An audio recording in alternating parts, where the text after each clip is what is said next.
Welcome to Deep Drinks Podcast, where the drinks are deep and the conversations are deeper.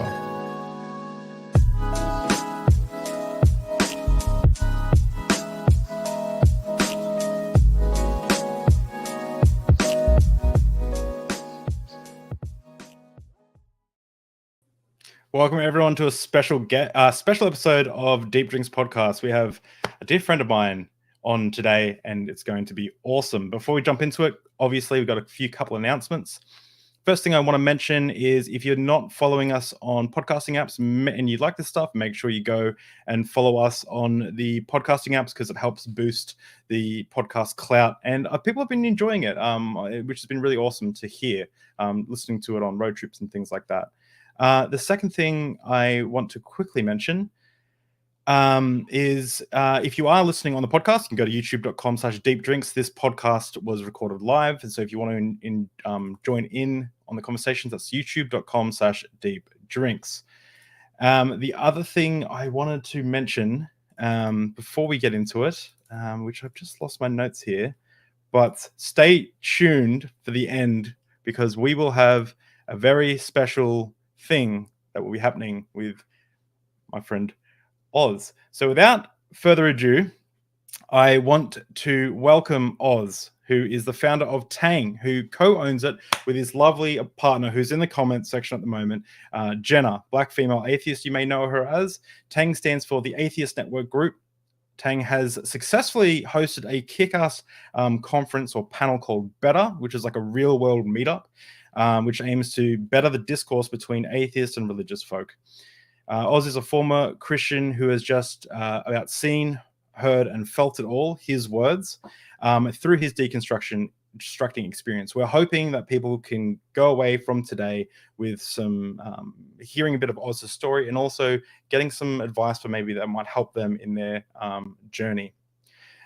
So without further ado, I'll add Oz to the call and welcome him on. Welcome, Oz. What's up, man? Good to be here. Thanks for having me. Oh, thank you for coming. It's a huge thing to have you on because I don't know if we've formally announced this properly, but I'm part of the TANG gang. Like you guys heard my rap skills, and I was like, and you got to have him on. So that's how it happened. So we've got a kind of a secret show coming up in the future, don't we? We haven't really announced it, but got some fun things happening. Yeah, I've kind of spread some crumbs out there for people to kind of get hyped about. But yeah, it's about to go down. Yeah, something's going down. The other thing that I forgot to mention, which is good that I mentioned now, is we actually have 200 subscribers. So just a reminder that once we get to 1,000 subscribers, we're doing a charity stream where I think I'm going to do 6 hours. We're going to do something fun, and we're going to give away all the donations and everything to charity. And so that'll be a good time. So if you want to support this channel, support what we do, make sure you subscribe. Just click the button because once we get to 1,000, I can monetize and get like the little notifications that give us donations. Then I can put that towards helping charities, which is what I want to do. Also, imagine if I am drinking alcohol, imagine how drunk I'll be after 6 hours. No one wants to miss that. That's awesome. So Oz, man, what are we drinking? Your choice of liquor, right? Yep. Well, I told David my favorite, my go-to is Crown Royal Apple, but I stopped after work tonight at the liquor store and they're out, so I got whiskey Canadian apple. So it's very very close, but apple whiskey. Yeah. So and the same with Australia is sold out of this drink, which is very frustrating. But I've got the Jack Daniel's Tennessee apple. So I'm gonna pour. I've never had this before. Never had a flavored whiskey besides Fireball. I don't know if you guys have that in America, but we definitely drink it a lot in Australia. So I got myself. Oh, it's very appley. Mm-hmm. Mm-hmm. Go and get you some of that. Get you some of that. Oh, it's good. Get that work. That's good. It's like a apple juice, but alcoholic. So Oz, yes, my dear friend, I have to ask the same question you ask all of your guests when they come onto your show. What did it look like for little Oz growing up? Oh boy. Well, let's start here. My earliest memories are at church, in church. When you hear people talk about I was born into it, I was literally born into it. My mom was in full-time ministry for years. So I remember being the little rugrat running around. Mom had music rehearsal, or before services started, they had their warm-ups and rehearsals before, and I'm one of the little badass kids running around behind, find all the different hallways, and all the places that we weren't supposed to be as kids. But being adventurous. But Sunday school, you name it, I was there. When your parents are full-time ministry, you literally live it with them, whether you want to or not. So your parents were full-time ministers, is that right? My mom was full-time music minister, music pastor, praise and worship pastor, whatever the proper title is for that nowadays. But yeah, and my dad ushered, and it was the bulk of it was my mom.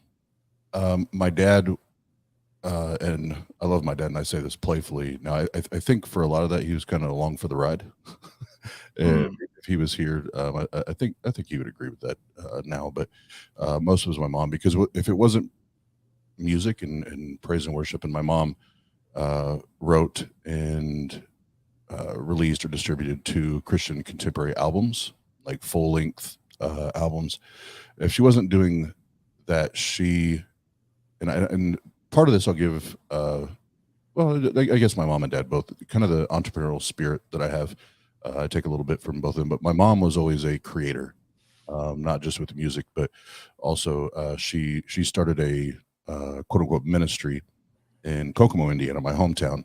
It was called the Elizabeth Program, and they would go to the projects, or go to inner city areas and find single mothers that either single mothers or battered women, and they'd go in and literally just do like a deep clean of the house, put food in the fridge, and just be a service to those ladies and young ladies.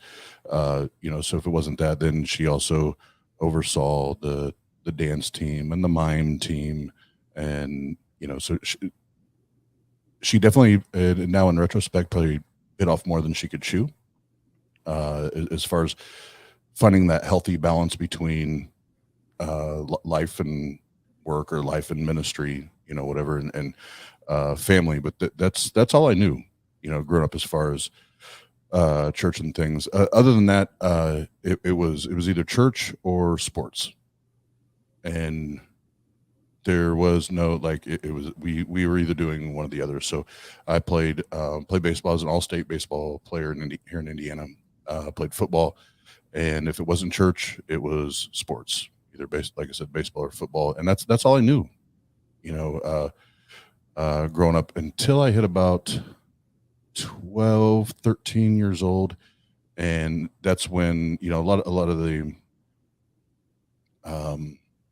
lot of the things that I thought were normal growing up, as soon as I started to meet friends, go hang out with friends, and even go hang out at other friends' homes, and I got to see and hear and watch how other husbands and wives communicated, and how they communicated to their kids, that sort of thing. All of a sudden, like 12, 13, I'm like, hold on, why does this look so much more different than my home? Because when we're at church, it's the Cleavers, like Leave It to Beaver, right? Everything's cookie cutter, pretty. From the outsider's perspective, it looks like the perfect family. The Mills family is the perfect family, right? And at that point, my dad had purchased a home, had a white picket fence. Like, it was literally like a movie or a sitcom to the Mm. outsiders, from an outsider's point of view. But what they didn't know was within those four walls, it was literal hell. And as I started to see and hear and experience these different homes and families and their lifestyles and their communication patterns, things like that, I was like, hold on, something's different here. And why doesn't, person A or person B's mom or dad talk to or treat them or each other the way we do at our home? A lot of this isn't making sense. Then when I saw the validation and the love and the care that some of my friends were receiving that I didn't realize that I lacked until I started to have those experiences and be exposed to other families, I already started to become agitated and spiteful, so to speak. And that's when at like 12, 13, and I didn't know that then, but being diagnosed bipolar, I have black and white thinking. There is no gray. It's one or the other. That's when it turned to, well, I'm just going to do what I want to do and what feels good to me, because I'm not getting that at home. Mm.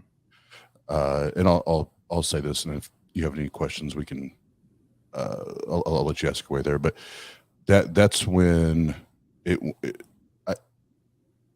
still believe that there was a God, and I can't tell you how many nights that I trembled still, fearing hell and fearing God. But that was my introduction into first, smoking cigarettes, then marijuana, and then, eventually being introduced to cocaine. And that was just an avalanche, just whoosh, that took me, down years of, bullshit. But that's kind of what led up to it. And, now at 40 years old and probably being in the best place since my mom's passing, being the best place that I've been mentally in the last year and a half, as I continue to look back and through therapy and trying to rewind and recollect and understand what periods and what things happened that were pivotal in my actions and my decision making. I can now look back and know that there were several things, which I'll get to here in a few minutes, but there were several things now that I understand why I did what I did and why I made the decisions that I made, and were tied to the trauma or abuse. And I didn't even know it was trauma or abuse then, but I do now. So when you were growing up, how did your home life differ from those around you? Like you mentioned, there was quite a big difference. Was your I'm imagining that other people's houses were better living situations sometimes, or is that like, how did it differ? Great question. It was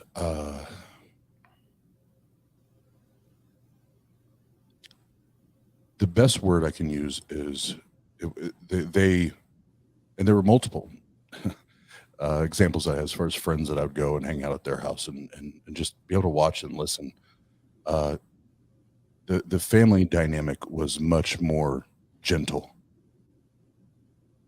and caring and loving and nurturing. And let me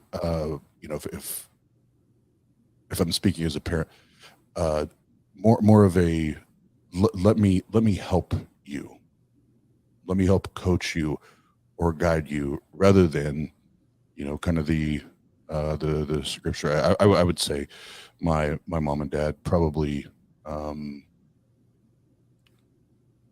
subscribe to the most with my brother and I is, spare the rod, spoil the child. It was always very heavily, it was heavy discipline.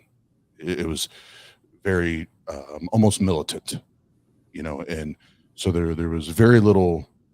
There's very little gentleness, care, sensitivity, empathy, anything like that.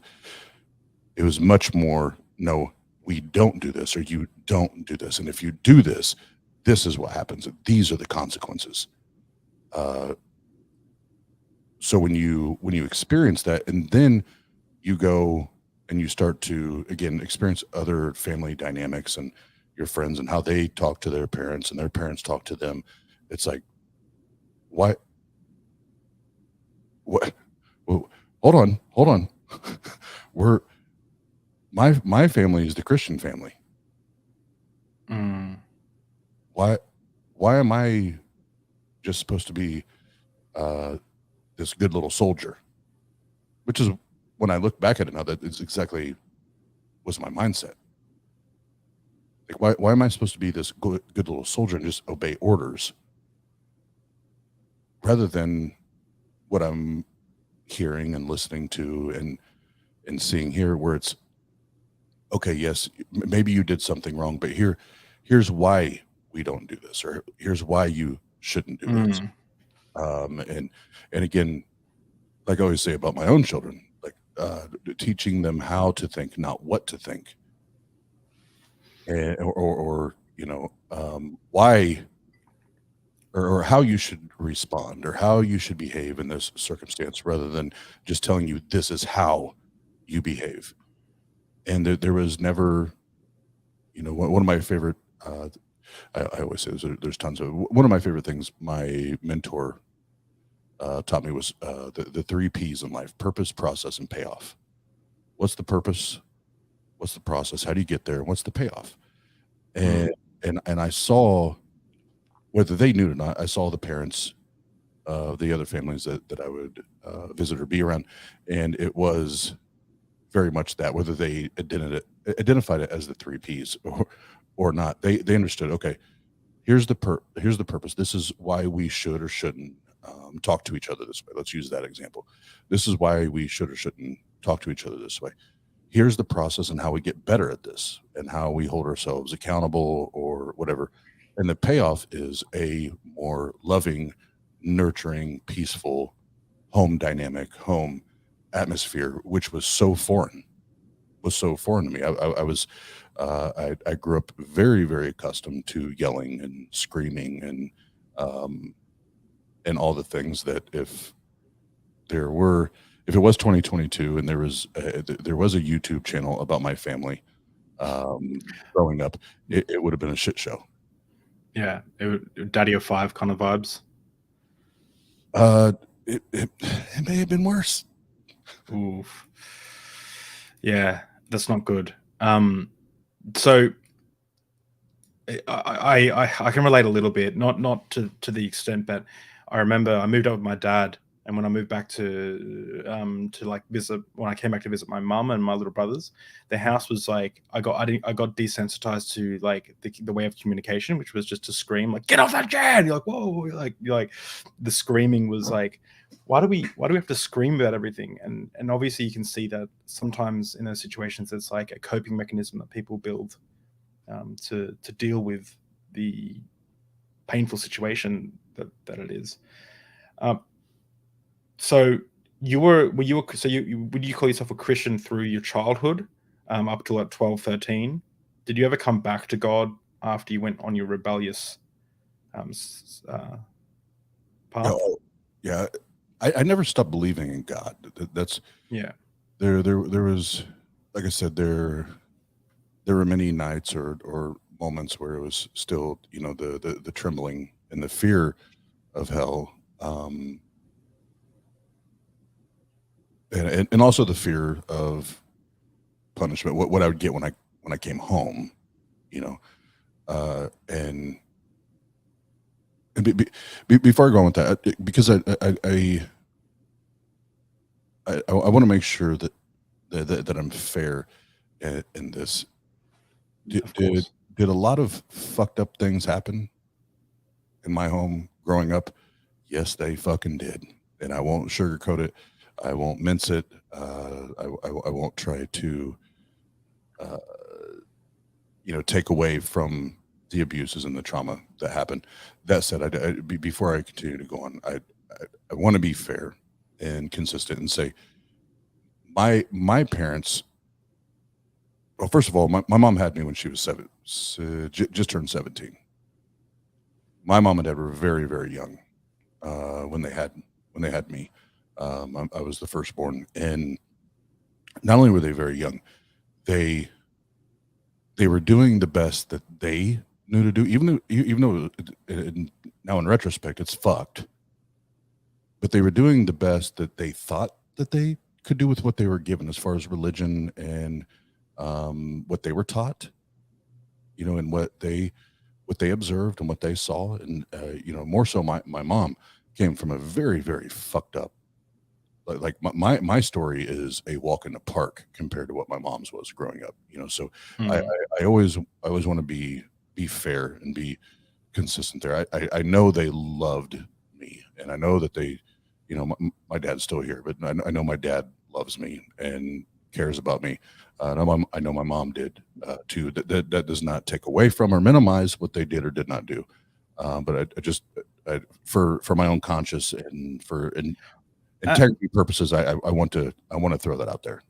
Absolutely. Like, people rarely deliberately do things that are harmful to other people for the sake of harming other people. Like, that's not usually people. And this is why I have a lot of empathy towards some forms of religious extremism, because I think these people really truly believe what they're doing is right. And if they believe what they're doing is right, it's like, how can you fault them? It's like, it's the system, it's the information, it's the worldview that should be attacked first, because solve that and you solve the problem. And I mean, your parents, it seemed like they went through a lot, and they raised you the best of their ability, and you might do the same for your kids, and hopefully your kids are even better than you, and my kids are better than me. I think society should move forward in that way, but it doesn't take away the fact that you get scars along the way. You know what I mean? Yeah. And Jen and I have talked about this, and yes, we need to be reasonable. And talking about what the humans do and how humans treat other humans, right? And whether they were trained poorly or coached or raised poorly, that sucks, but you still have to be held accountable for your actions. And that's where I draw the line. It's, yes, I do get this, and I do understand that these things were influential and played a part in, well, not just a part, we're probably a huge reason why you did what you did, made decisions that you made, acted the way you acted. But it's not an excuse. You still have to stand accountable for what you did or didn't do, or did or didn't. So now to what you asked me, in that period, I never believed that there wasn't a God. It was, I was very much in a place, I had become a very angry teenager. And the more my brain developed, and the more I understood what was and or wasn't happening at home, the more angry I became. And even rageful, where it was, there was true hatred. And it came out in so many areas of my life. And the one I always talk about is, because, for all the guys that played football, American football, by the way, American football, they get a kick out of this. And it's now in retrospect. No pun intended. None. But when I was playing, because, baseball is not a violent sport. by nature, but American football very, very much is. And in that stretch of time in my life, that football field probably at sometimes either saved my life or someone else's. Because I was able to go out there and unleash all of that hate and all of that rage, all of that anger. Wow. I remember my coaches telling me, like, Oz, you know this is practice, right? Like, these guys are on your team. Well, again, like I said earlier, being bipolar, first and foremost, there is no gray. There's no 50 miles an hour. It's either we're going 0 or we're going 100. There's no 50 miles an hour. Then you further fuel that with all of this anger and rage and angst and those things. And my coaches loved it, like when it was game time, because I turned into an animal, and it was really that was my I was on the hunt, right? I was on the prowl. I wanted to fuck somebody up, and I look back at that now, and I'm like, man, as good as it felt to hear my coaches and my peers applause that and get amped and hyped, and all the energy and the adrenaline and all of that, as much as it felt good then and in that moment, when I look back at it now, that was really fucked up. Now I don't hold them together. They had no idea. That was so fucked up, because that was the only release that I had. Yeah. I had nobody to talk to. I had nobody to share any of these things with, on how I was feeling, and why, as soon as I put on those shoulder pads and put on that helmet, why I turned into this other thing. And and there's other areas where I look back now, and I can see where that anger, and that hate and all that reared its head. But that's the one that has always stuck out to me the most, because it was in my mind, I wasn't Austin anymore. Like, I was literally like now I look back, I view myself as just this ball of hate and rage, and anything that gets in front of me on the on the football field, using that example. If you have that football, because I refuse to play offense. I was like, no, I want to be on defense. I want to hit people. I want to fuck people up. And if you have that football in your hand, your ass is mine. Right. And it wasn't even from a competitive, like, let's win the football game mentality. It was, I'm here to hurt people. Why? Because I was hurt. I was hurting. And Hurting people hurt people. Yeah. And that was the only, like, release that I had, or escape that I had, to relieve that because I'll say this and then and let you jump in, because now I'm 6 years diagnosed and treated for my bipolar, PTSD, and anxiety, ADHD, like I got the whole fucking rap sheet. But up to that point, I'm undiagnosed, untreated, no.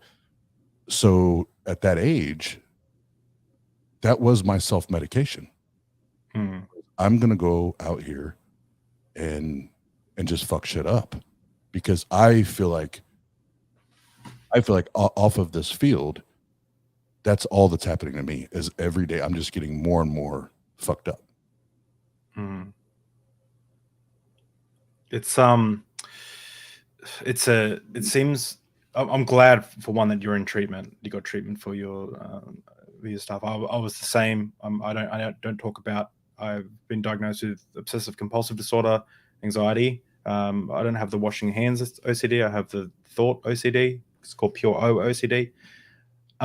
Mild compared to a lot of people, but it still calls me to vomit at the front of my house every few days at night from panic attacks. But I remember fighting off medication and treatment for a long time, and then when I finally took medication and got treatment, it was life changing, life saving. Yeah. And so I commend you on doing that. And I just want to mention that Andrea said boys are socialized to only accept emotion. The only acceptable emotion is anger, and I somewhat agree with that. But I more want to touch that to say that men seem to think that anger isn't an emotion, that they're not being emotional.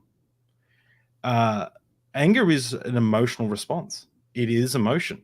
It's when if you say to someone, you see someone angry and like getting ready to fight someone outside of a club, it'd be weird to say, oh, they're being very emotional, but it's true. It's actually what's happening.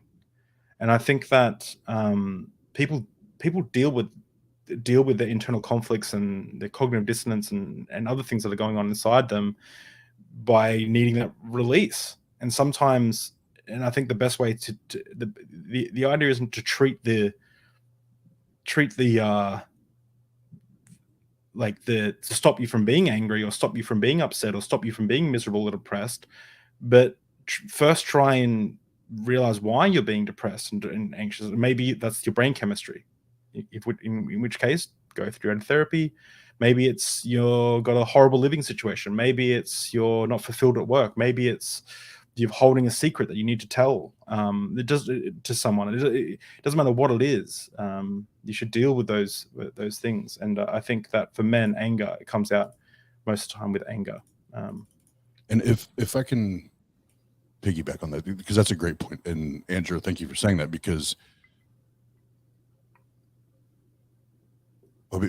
so before I say, or I talk about my experience with that. So my dad, I can remember, even at 40 years old, I think I remember my dad showing any type of emotion maybe 2 times in 40 years. So anytime I felt upset, like if I felt like I needed to cry, or I felt like I was sad, my hold on, David, give me one. I will not lose track, but I'm gonna have to mute and close my windows because the train's coming. Okay, no worries. Nope. Sorry, I heard wrong. Downtown living, but so in not having that example in front of me that a man can show those emotions, as far as tears and sadness or grief or whatever. I knew outside of my bedroom, it was, I felt, I was never told this, but I felt, based on what was demonstrated to me, I felt that I wasn't allowed to do that. I wasn't allowed to shed tears. And unless pain was involved, there was a punishment. There was, I'm now suffering the consequences of my choices or my actions. That's the only time tears were acceptable. And now when I look back at it, there were so many nights, and I actually haven't even talked about this much on our platform. I've talked to Jenna about it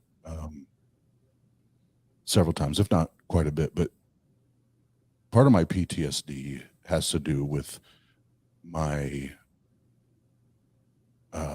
abandonment and neglect issues that I didn't even know existed until therapy with my mom. And I can't tell you how many nights where our home, with my dad and my brother and I, it was chaotic. It was madness. And my mom's at church. That was her drug of choice. Wow. Her drug, her escape was that church building and that microphone and that piano. And I can't tell you how many nights that I literally sat at the end of my bed, and if I could mentally draw a picture of my bedroom, so if I'm sitting on my bed, there was a closet on the other side of my bed, and at the foot of my bed was a window, and I would sit at the foot of my bed on those nights, and like as a little boy, just like bawling and wanting to know why my mom isn't there. Why do I have to go through this? Why do I have to do this? Where is she in this? And why isn't she present? Because she was always typically was always the one in the house that would stick up for me and would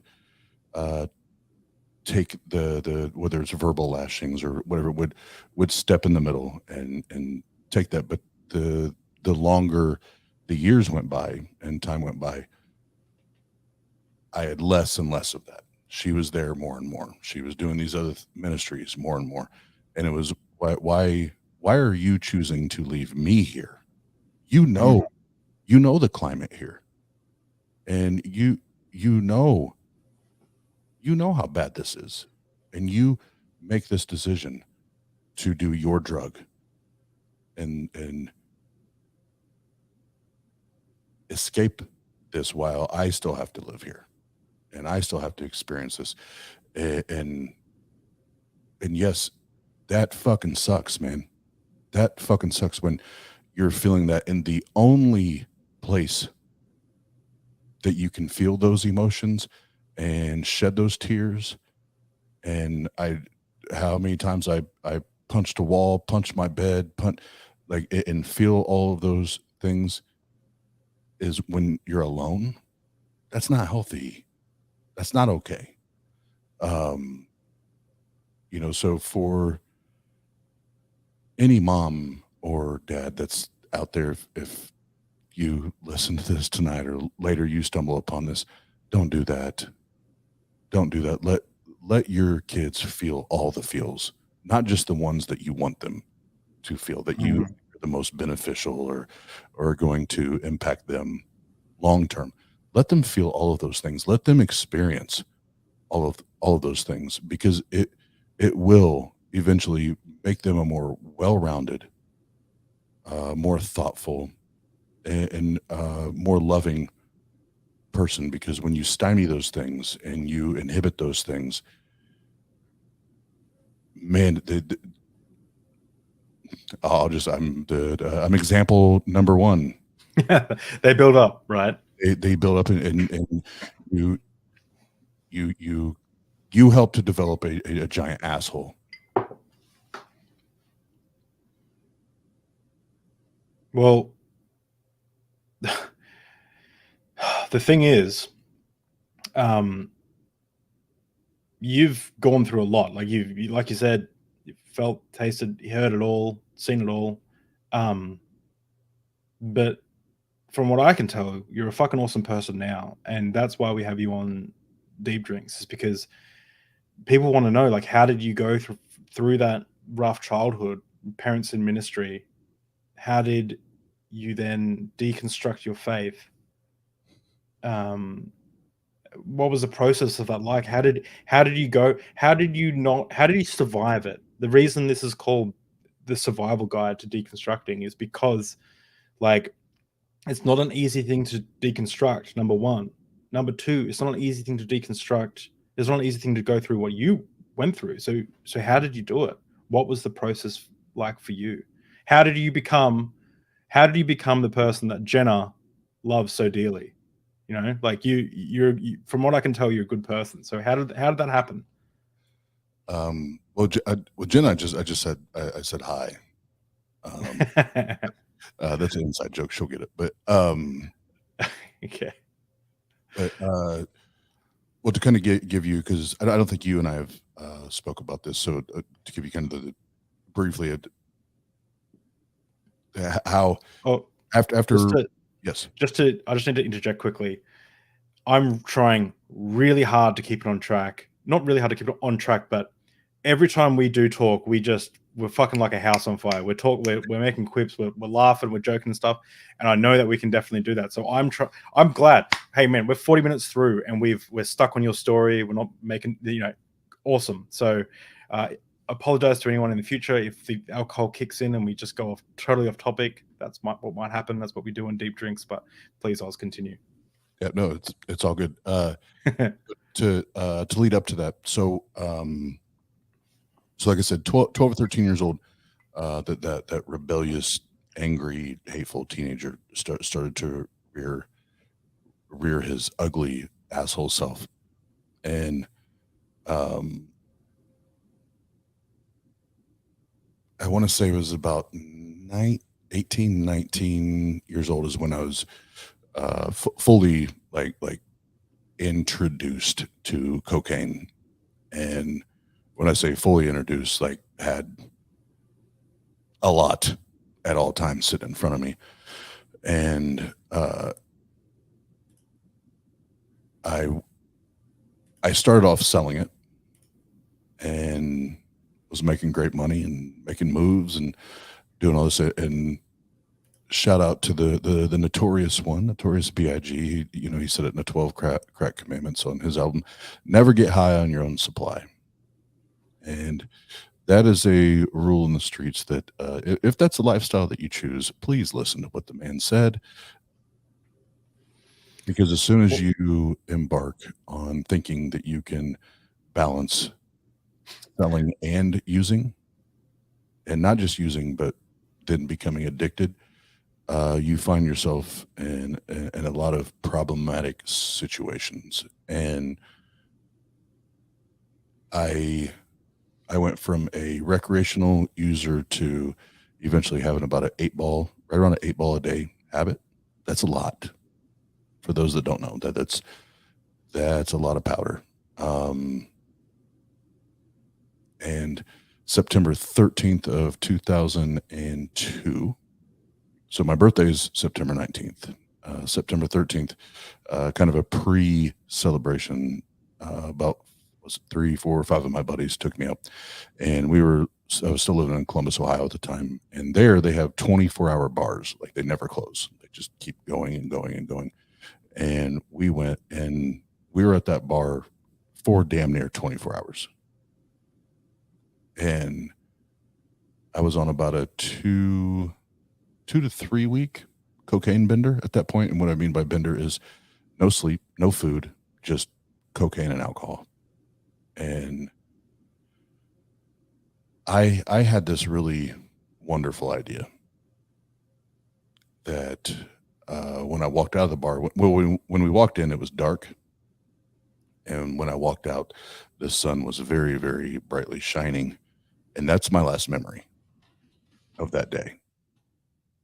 And I had this really brilliant idea that I drive better when I'm intoxicated and binged out for 3 weeks, because that's what all of us addicts think.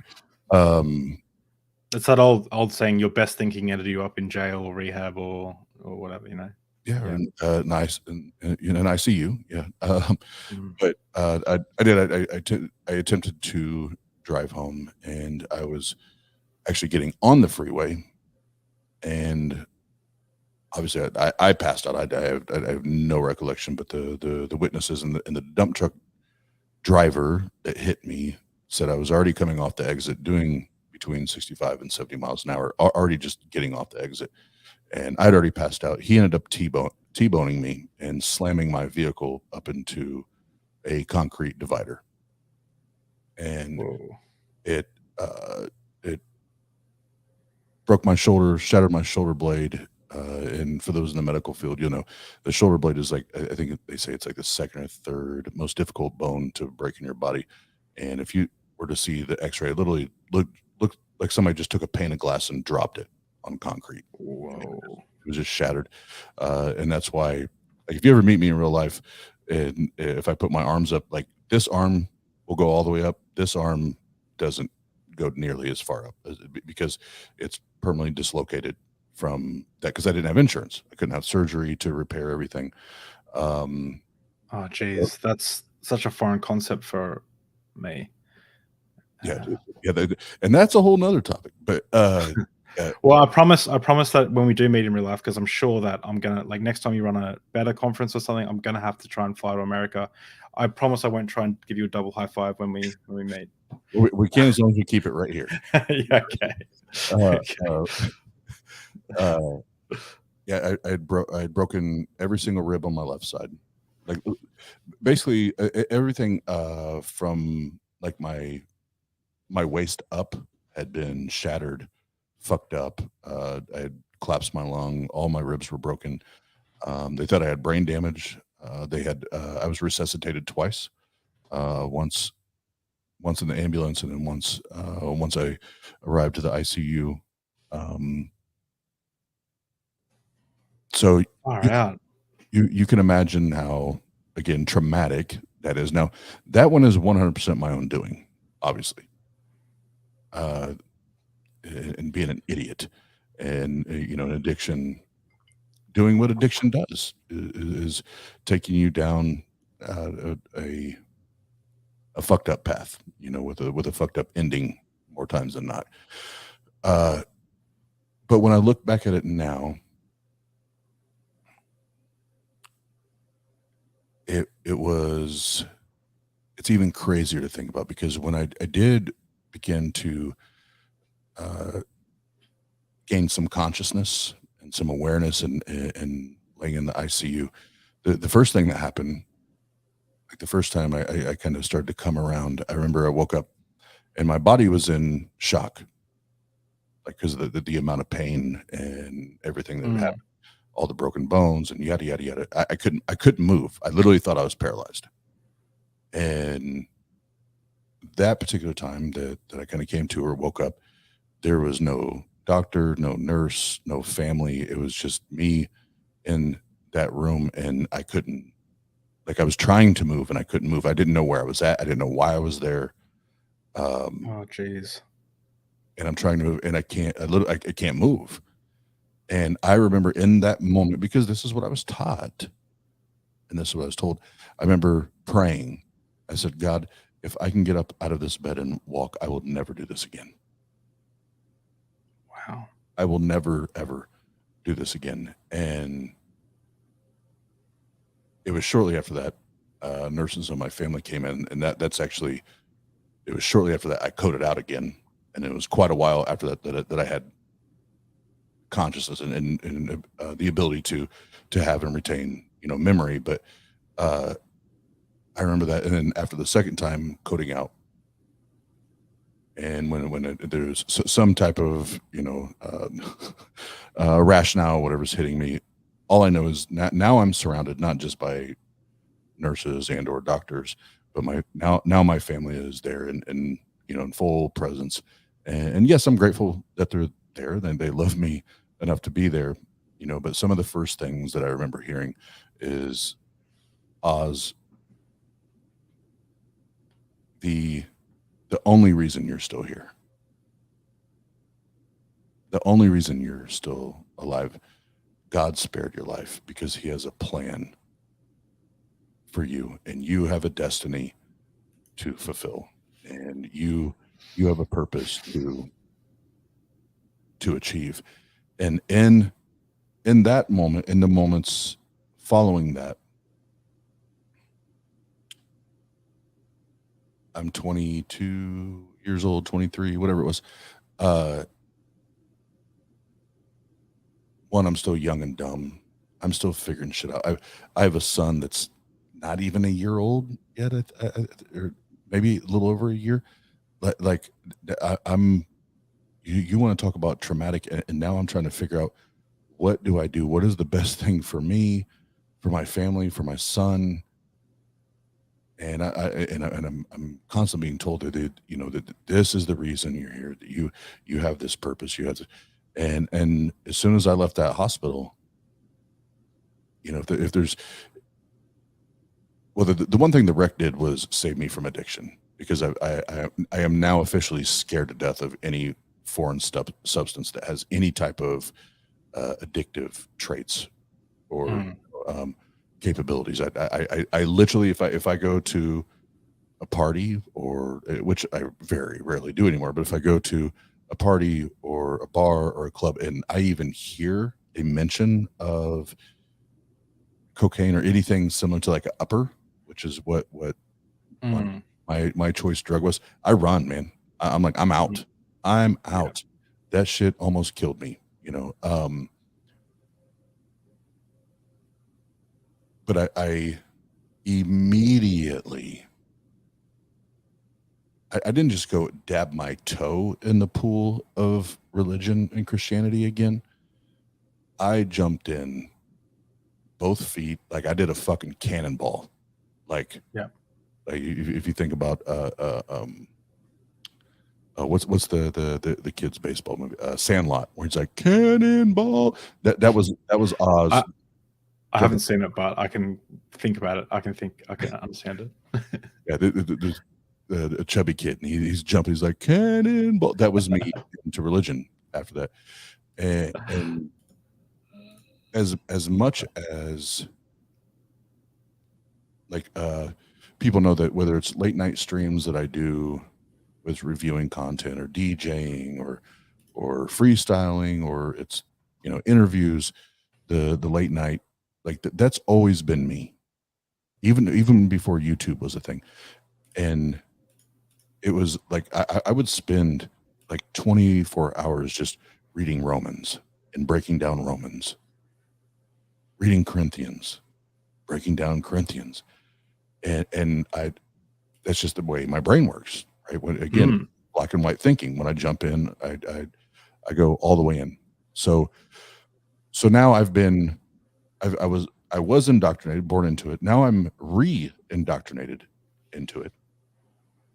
And now not only is there this quote unquote re-indoctrination, but now I owe someone something because they saved my life. And now you couple that with this fear of hell, and it's like I now feel like I'm well, they would say in the prison system, state property, but I felt like I was God property. Like you're saving you're saving me from hell, and now you've literally saved my physical life.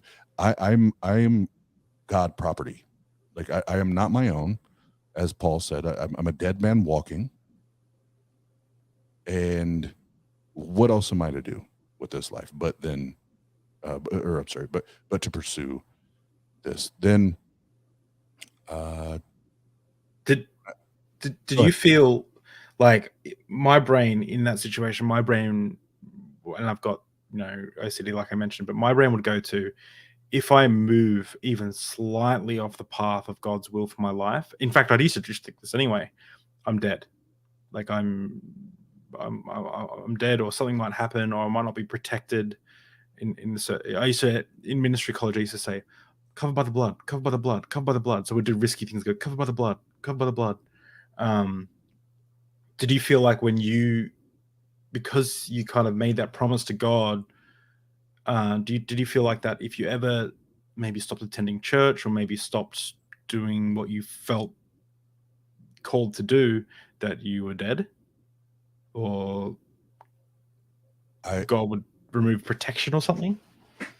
The last thing you just said is probably the best way to explain it, or put a light on it. Is I was terrified that if I didn't do A, B, or C exactly the way I was supposed to do A, B, or C, all of a sudden, like the hedge of protection, yeah, would be lifted or removed, or you know, what have you. And yeah, so I lived, yes, I lived a life always worried about fucking up. I did every day, every fucking day, every decision I made.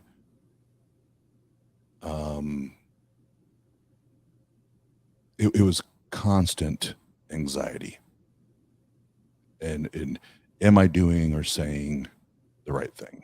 You know, am I following this or pursuing this thing because they're all telling me that God has ordained me, and spared my life because I have this crazy calling or destiny. And after that,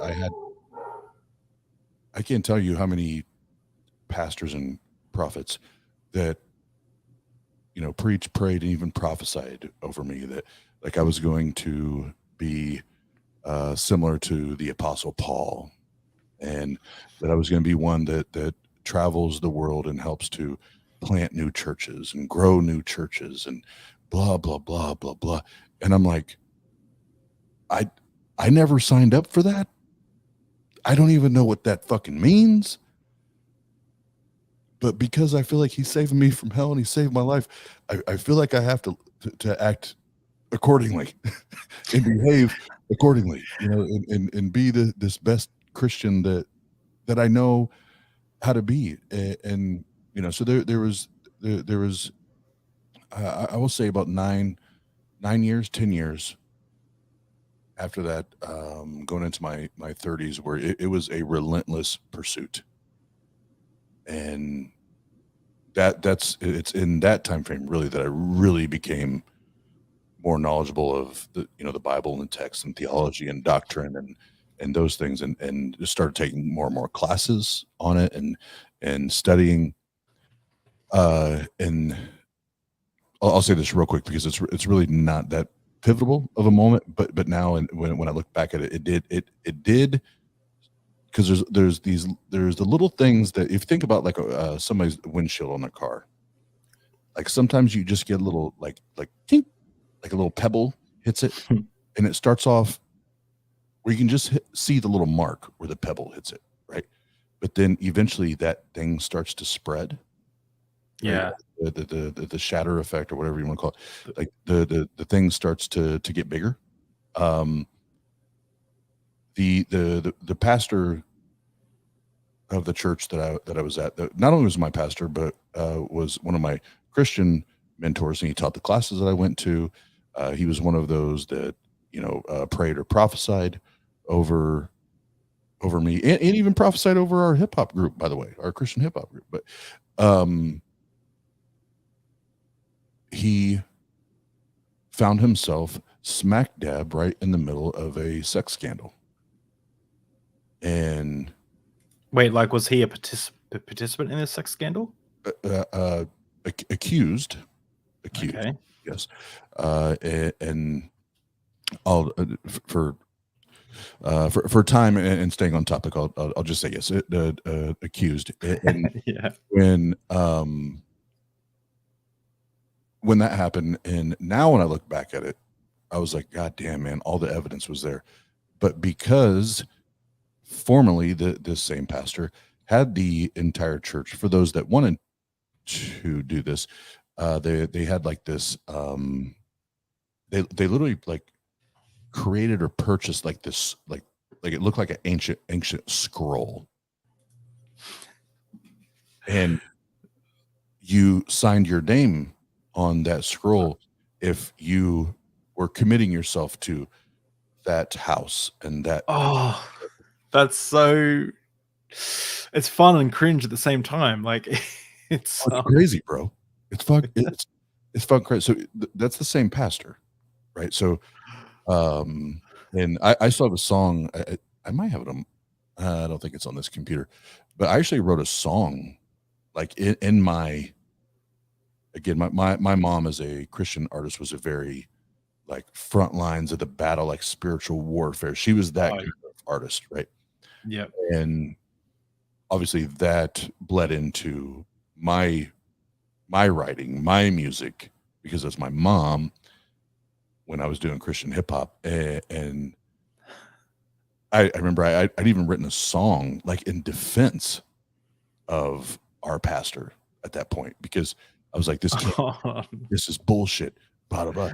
But now it's like, oh, but did he say bull hoo ha or something? Like, did he say like you bet your gosh darn rear end? And I look back at that now, and it's like, oh, that's laughable because all the evidence was there. So the reason I bring that up is because I view that now in retrospect as that first little pebble that hit the windshield. Yeah. It's not until now that I realized what what that did to the way I ask questions and the way I started to view Christian leadership. So it was the pastor's sex scandal that kind of was that first pebble, right? Yep. Yeah. Okay. Yep. Yeah, because I started to learn after that why am I putting men on a pedestal? Why am I putting humans on a pedestal? Because they are not God. Which we'll get into the God part here shortly, but that started to already cause me to change the way that I thought and ask questions. And I didn't even know what the word, I mean, I knew of the word skeptic or skeptical back then, but I didn't understand it in its application the way I use it today. But now looking back at it, I did that was the first thing that, because it hit home, right? That shit hit home. That landed on my front porch, and it made me start to doubt what the people that I respect the most and that I think are supposed to be my examples, what they're doing, and versus what the Bible says. And here I'm scared to death. I'm scared to fucking death, David. I'm scared to death. I'm trying to do every goddamn thing that Bible talks about because I'm scared to death. And you're called to be an apostle, right? Yeah. And he was, and like his business card, if you go to his church website, like he's an apostle, whatever that means. But it's like, hold on.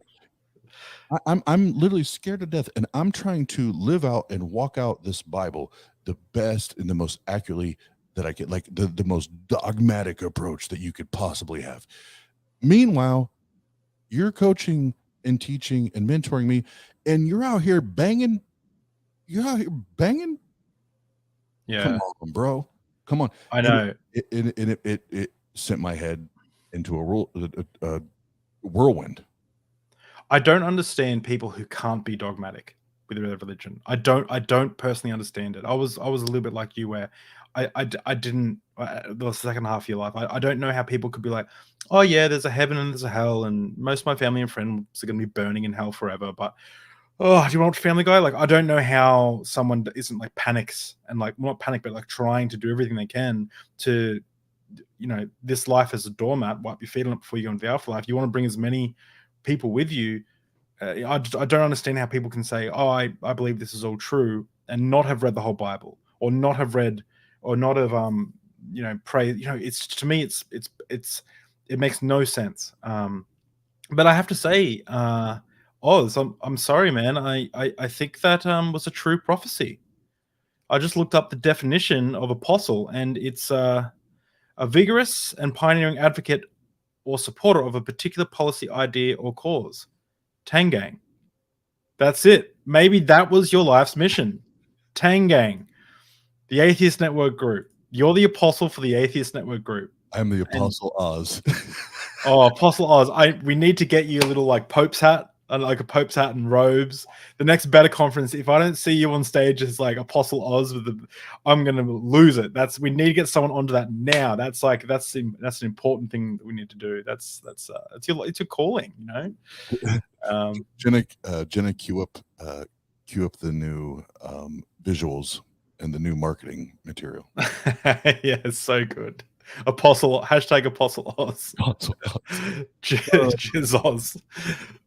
Oh, that's so good. If someone photoshops a photo of Oz in the Pope's outfit, I will retweet the shit out of that 100%.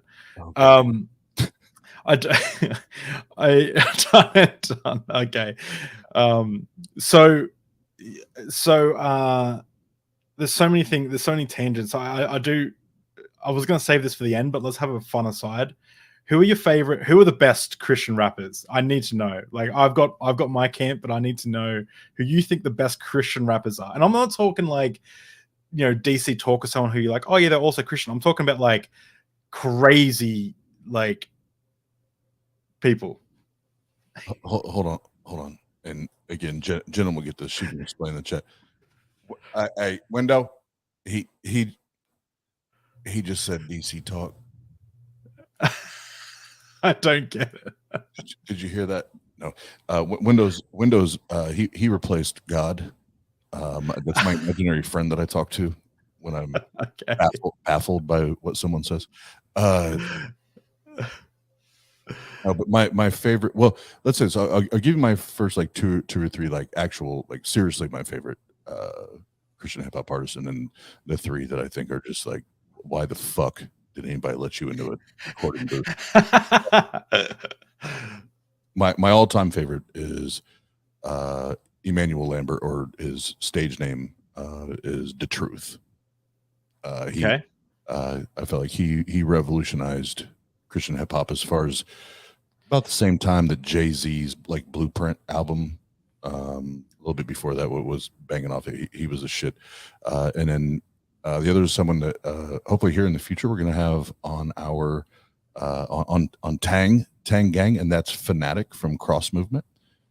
He and one other gentleman were the founders of Cross Movement, which if I haven't heard these names for so many years. The best to remember Fanatic and Cross Movement, they would be like the original either Wu-Tang Clan or No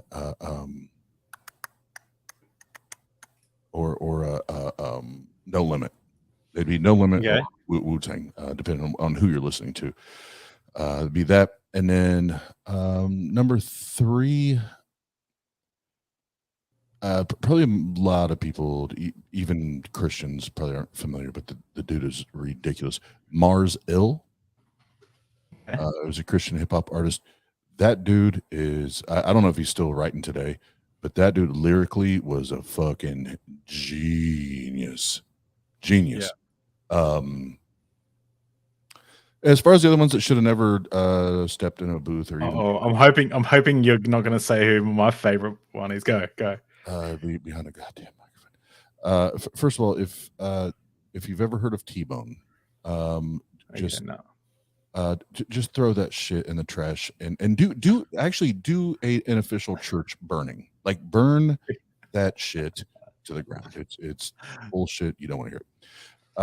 The other one that he was a complete make-believe Christian hip hop artist. What I mean by that is he just bit and robbed and stole from an artist that we know as Slim Shady, Eminem, or Marshall Mathers is KJ52. KJ52, right? Yeah. Get the fuck. He had that two good songs, Dear Slim Part 1 and Part 2. They were okay, right? But no, you don't reckon? Ah, come on. They were right. As far as the Christian rap goes, like, you know, you're scraping the bottom of the barrel. Like, you're already starting at such a low point. Like, I said, it's like Marilyn Manson nursery rhymes. It doesn't make sense. Marilyn Manson nursery rhymes or Christian hip hop. It's like, what? Like, yeah, and keep going. Yeah, I told you I was starting at the bottom of the barrel. Like, they should have never even been introduced to the studio booth. No, he was all right. I disagree. We will agree to disagree. And the third one would be tough, but the third one, oh please, oh, this one's tough. But the third one, and I'm going to say this because I think it's a joke that you try to, or anyone would try to bounce back and forth between Christian hip hop, secular hip hop, Christian hip hop, secular hip hop, and God damn it, Mace, shut the fuck up. Oh, okay. I don't know who that is. Yeah, just shut up. So who are you thinking? Lecrae. How did you not mention Lecrae? Trip Lee. Hold on. When you asked me, you gotta remember, I'm thinking. I'm not thinking hype. I'm thinking lyrical abilities. Oh, so yeah. Lecrae and Trip are legit. Like they're the ones that if they were secular hip hop, they're writing and creating those like club bangers. Like they're not lyrical geniuses, right? They're hard disagree. Have you heard the album Rebel? Don't Waste Your Life. Like Yes. that song, Don't Waste Your Life. It's I insane. I probably listened to it on repeat 8,000 times. I know exactly. Oh, dude. Oh, I'm gonna have to start listening to it again. I might get saved. Then what would you say? Oh Jesus. No, I really liked Lecrae for a few I do years. too. I loved his Rebel album, Rehab, and stuff. I think it was because he was unapologetically Christian. He didn't just sprinkle it in, but he was like quoting Bible scriptures and being stuff. And what I like about him now is he's he does videos on like BLM and things like that. With obviously it's quite a Christians are usually quite against BLM and they're quite right wing and things. Where he kind of, well, he's black himself, but like it's kind of like he seems to be. This is so hard because I do this with a lot of Christian people, but he's good. He's the best of a bad bunch in regards to like his opinions. I think like he's not brain dead like some of the people who are really popular. So yeah, I like him. Yeah, and yeah, for the record, like even up to today, I'm a fan of Lecrae and Tripp simply because not only are they great at the art, fuck the content, what they're talking about. They are great at the art, and not only that, they're awesome humans. They're awesome people, and when we probably won't have time to get into it, but when we had our Christian hip hop group, there was several of those guys that we got to open up for, and we got to meet and get to know, and there's some of them that there's some of them that I named are giant fucking assholes, and I would say that to their face. And there's other ones, and the Truth, Emmanuel Lambert being one of them. They not only are they great at what they do, they're just cool fucking good people. Yeah, cool people. So that's cool. That's cool. So regarding your back on track, as I pour myself some more whiskey, as you're deconstructing your faith, maybe we can move to the part where, like, what were we've had the crack now, but what was how did you start to process your deconstruction? Yep, and I will apologize. I can be long-winded and getting to this, but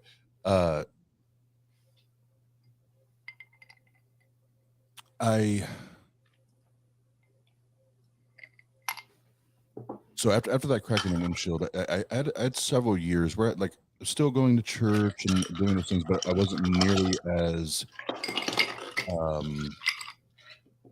should I say involved, as far as like being part of this ministry, or whatever, but I was still doing the good Christian thing and going to church and showing up and yada yada. And my brother had launched his church here in Fort Wayne, and I was the Christian anti-Christian at that point, where it was I was in that phase where it's like, I don't need a church building, I don't need a pastor to be a Christian. I can pray and believe in my own home and blah, blah, blah, right? Like all that shit, right? And my brother had reached out to me and said, bro, I don't have a sound guy. And we're getting ready to launch, in a week, 2 weeks, whatever it was. I know you don't like church, but will you come and just help me as your brother? Because I need a sound guy. And I was like, you know what? I'll do that for you. Here's the caveat. Let all your peoples know that when I show up, I'm going to have my pack of cigarettes. I'm still going to be me. And if one of them pops off, I will call them out in a heartbeat. So just give that warning shot. Let them know. Just a side note, my favorite thing is your sass. I love how fucking sassy you are. It's awesome. It makes me laugh so much. I love it so much. Keep going. Thank you. And the quick side point, the first service that we had, I did it deliberately. We had like this foldable table, whatever, that the sound that was our sound booth. Was it like a foldable card table?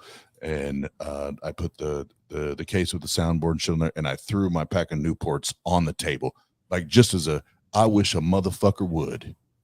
Yeah, yeah. You know, and one of the guys that was like one of the ushers, whatever, went, and my brother had told me this like later that week or whatever, but he went up to my brother. He's like, they call him PK. His name's Kyle, so Pastor Kyle, PK for short. PK, should I ask your brother to maybe put his cigarettes like in his pocket or like in one of the bags that he has?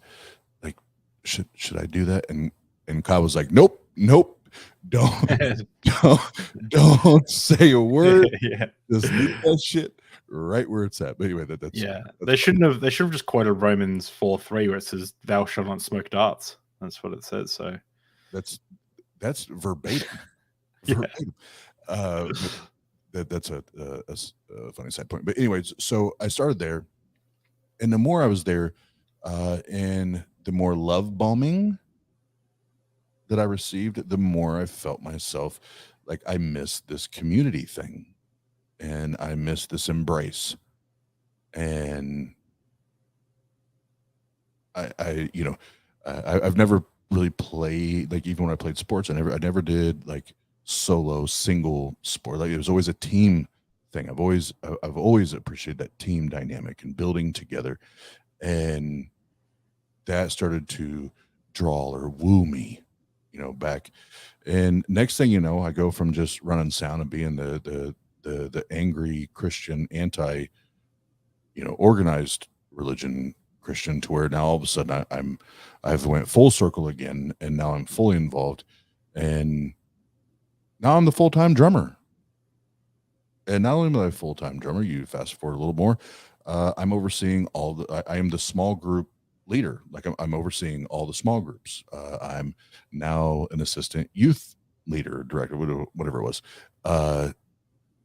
I'm speaking at any of the inner city outreaches that we do. Anything that had to do with those suffering with addiction or homelessness or what, like, I was often, not all the time, but often called upon, because of now my background and my story, to be one that speaks and so on and so forth. And it was a good, oh man, I don't remember how many years that I was, and I was the only drummer, right? And the reason I'm emphasizing that now is I'm gonna build into what, so we talked about the pebble in the windshield, and now what really started to shatter or start to really punch holes in that windshield, or wall of faith, so to speak. As a drummer, especially an ADHD drummer, I do now, but I didn't necessarily pay attention to the words of the music, because my responsibility is to worry about the twos and the fours, because as a drummer, if I'm not consistent, everything gets fucked up, right? And every time I practiced at home by myself, even with the team, it's and I twos and fours, and there happened to be, thank you God, there happened to be this Sunday, which was a rare, it may have been the only time that I remember this happening. I didn't have to play drums. I didn't have any small group responsibilities. I didn't have any youth group responsibilities, like nothing. And it may have been the one and only time that ever happened. And church starts, and now, as the drummer that never paid attention, the small groups director that never paid attention to the lyrics, I start to listen to the words of this music, and I was like, hold on, this isn't in the book, y'all. What are we talking about? The next song played,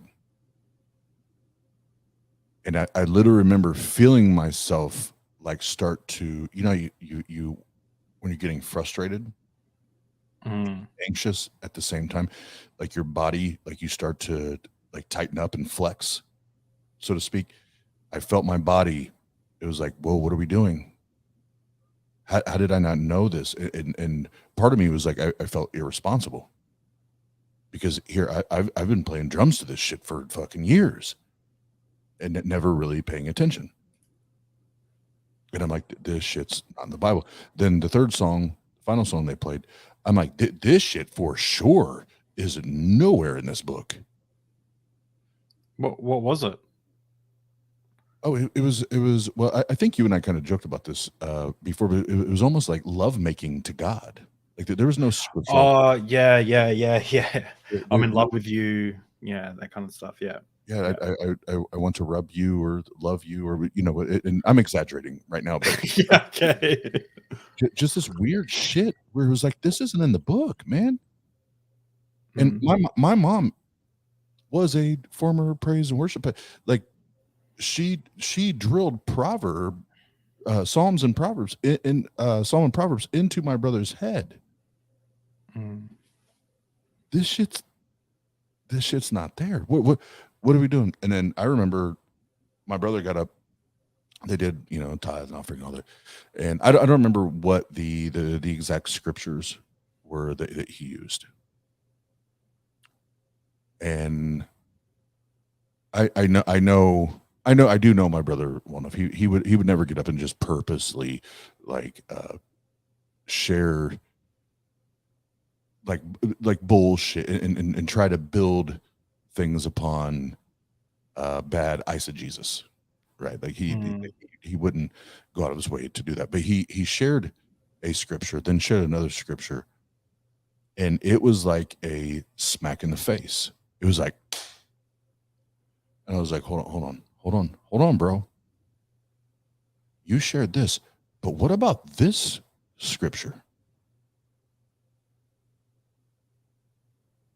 And then there was one more he shared towards the end of that sermon. And I was like, oh man, what, David, why are we doing that? Why are we putting Band-Aids on Band-Aids? Why are we reading into this text what we want it to read instead of talking about what it actually says? And I made a commitment to myself that day because I had no other responsibilities. When I leave here today, I'm going to go buy a brand new Bible that doesn't have my highlights and my notes and all the shit from my indoctrination and all that in there. I'm going to go buy it, and I'm going to start from the beginning. And I'm going to do the best that I can do to get through this and read it with the removal of the lenses of indoctrination, of Christian apologetics, and so on and so forth. I barely got out of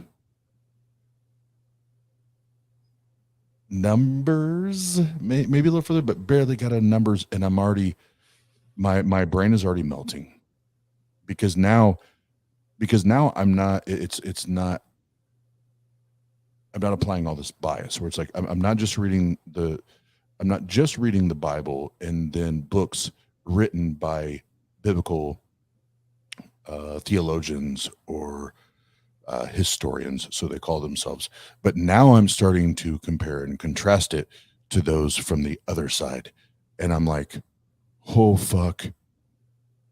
And I would be a liar to say I wasn't scared to death. Because now you're fucking with everything that I've been taught. And the kind of the final knockout to give it a fast forward. So that happened. It was about a year, 2 years after that. Like I didn't say anything to anyone about where I was at and my questioning and all this skepticism. And I was scared to death to say anything to anyone.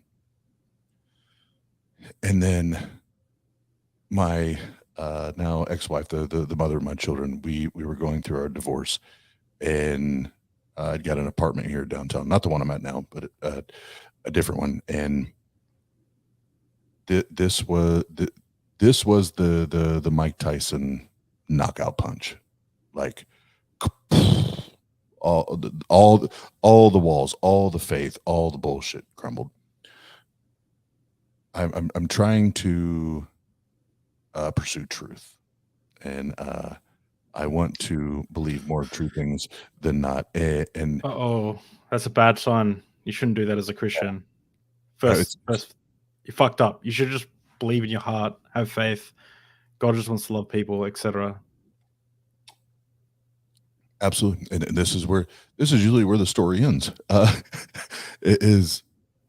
I was sitting. It was a Sunday evening, and I was. It wasn't the live. It was recorded versions, but there was an episode of the Atheist Experience that I'd stumbled upon, and again, remember, it's still that, like, I'm to the best that I can with all this indoctrination, and still fearing that this God may have saved my life and trying to save me from, like, I'm still scared as fucking hell, right?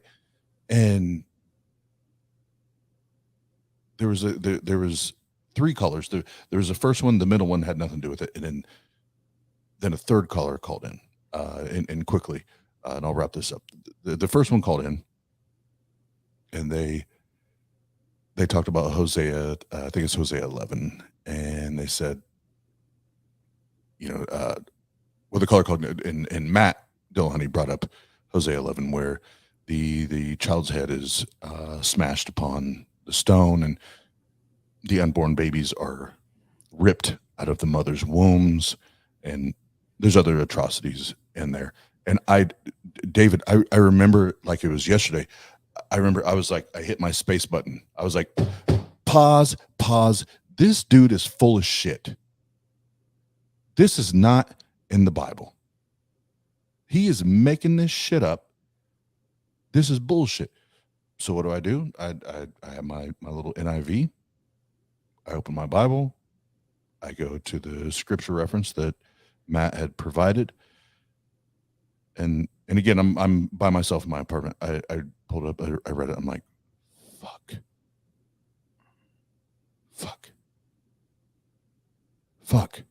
And I remember I hit the space button again to play.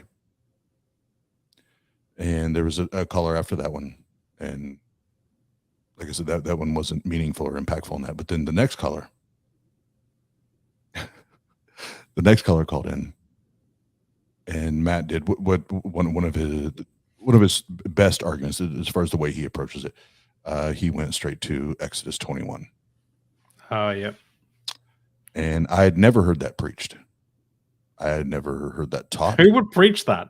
Exactly. No one. Yeah. Right. Yeah. Right. Exactly.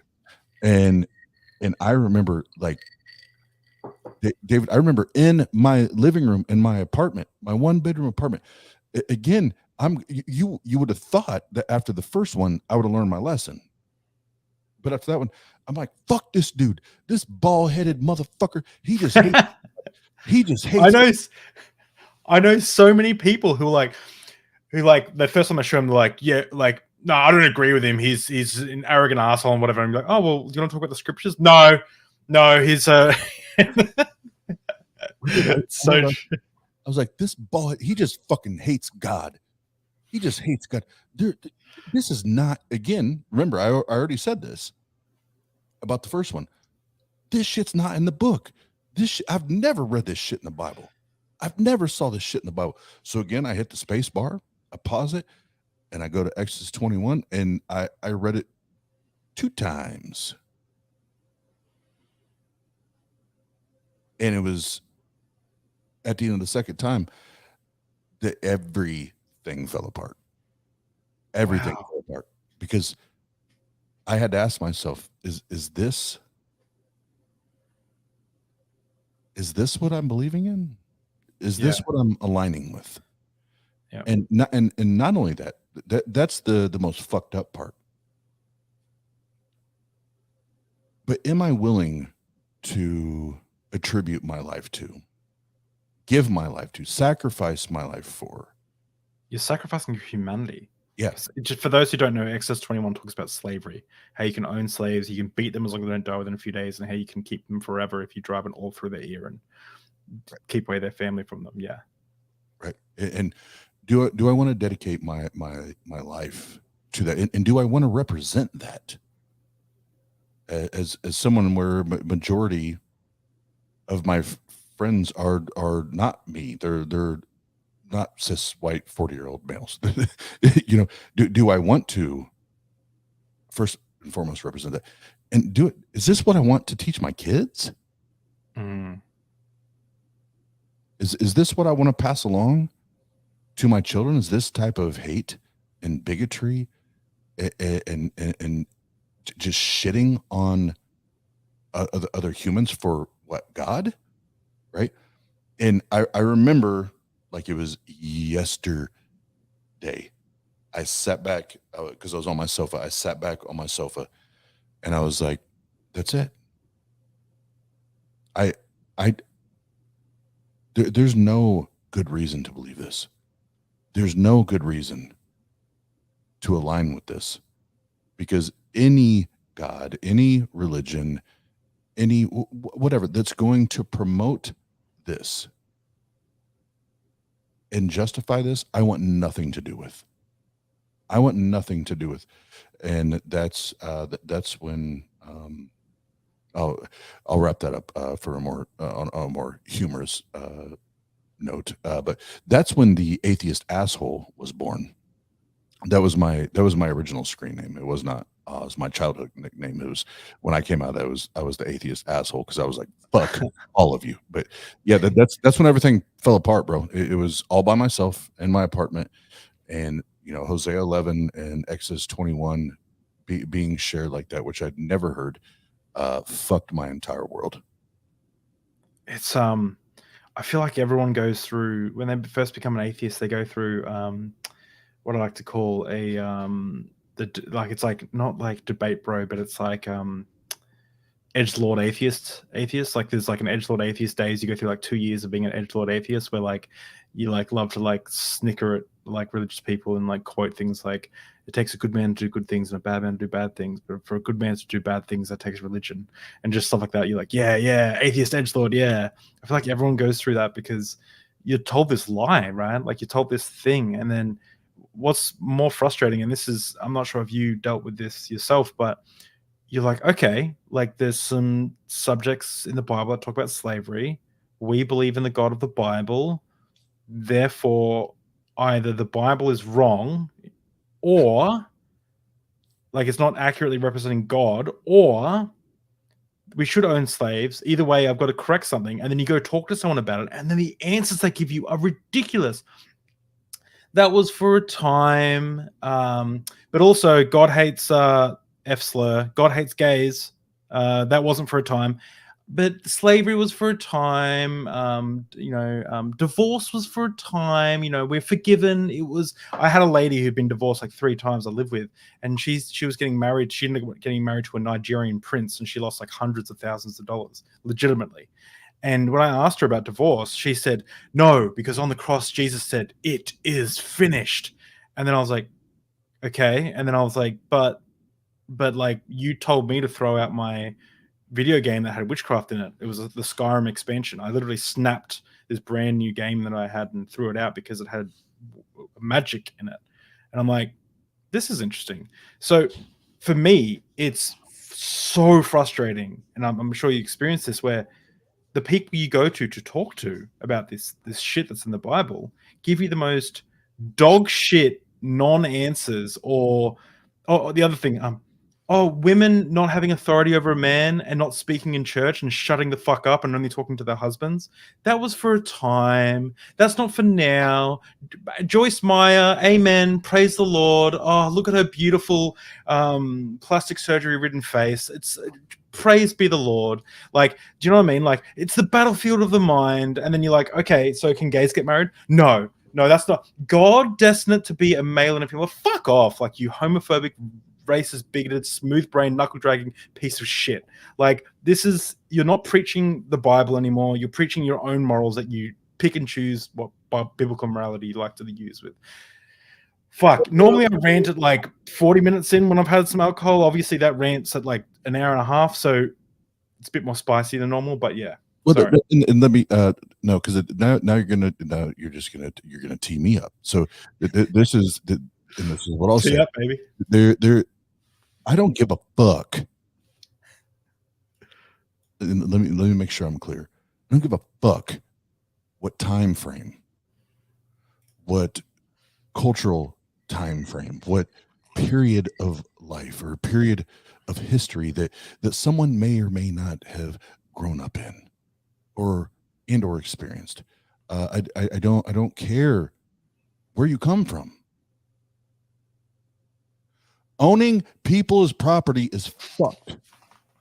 Owning humans as property is fucked. And if you want to defend that and you want to die on that hill, I'll meet you at the top of that hill and I'll crucify you.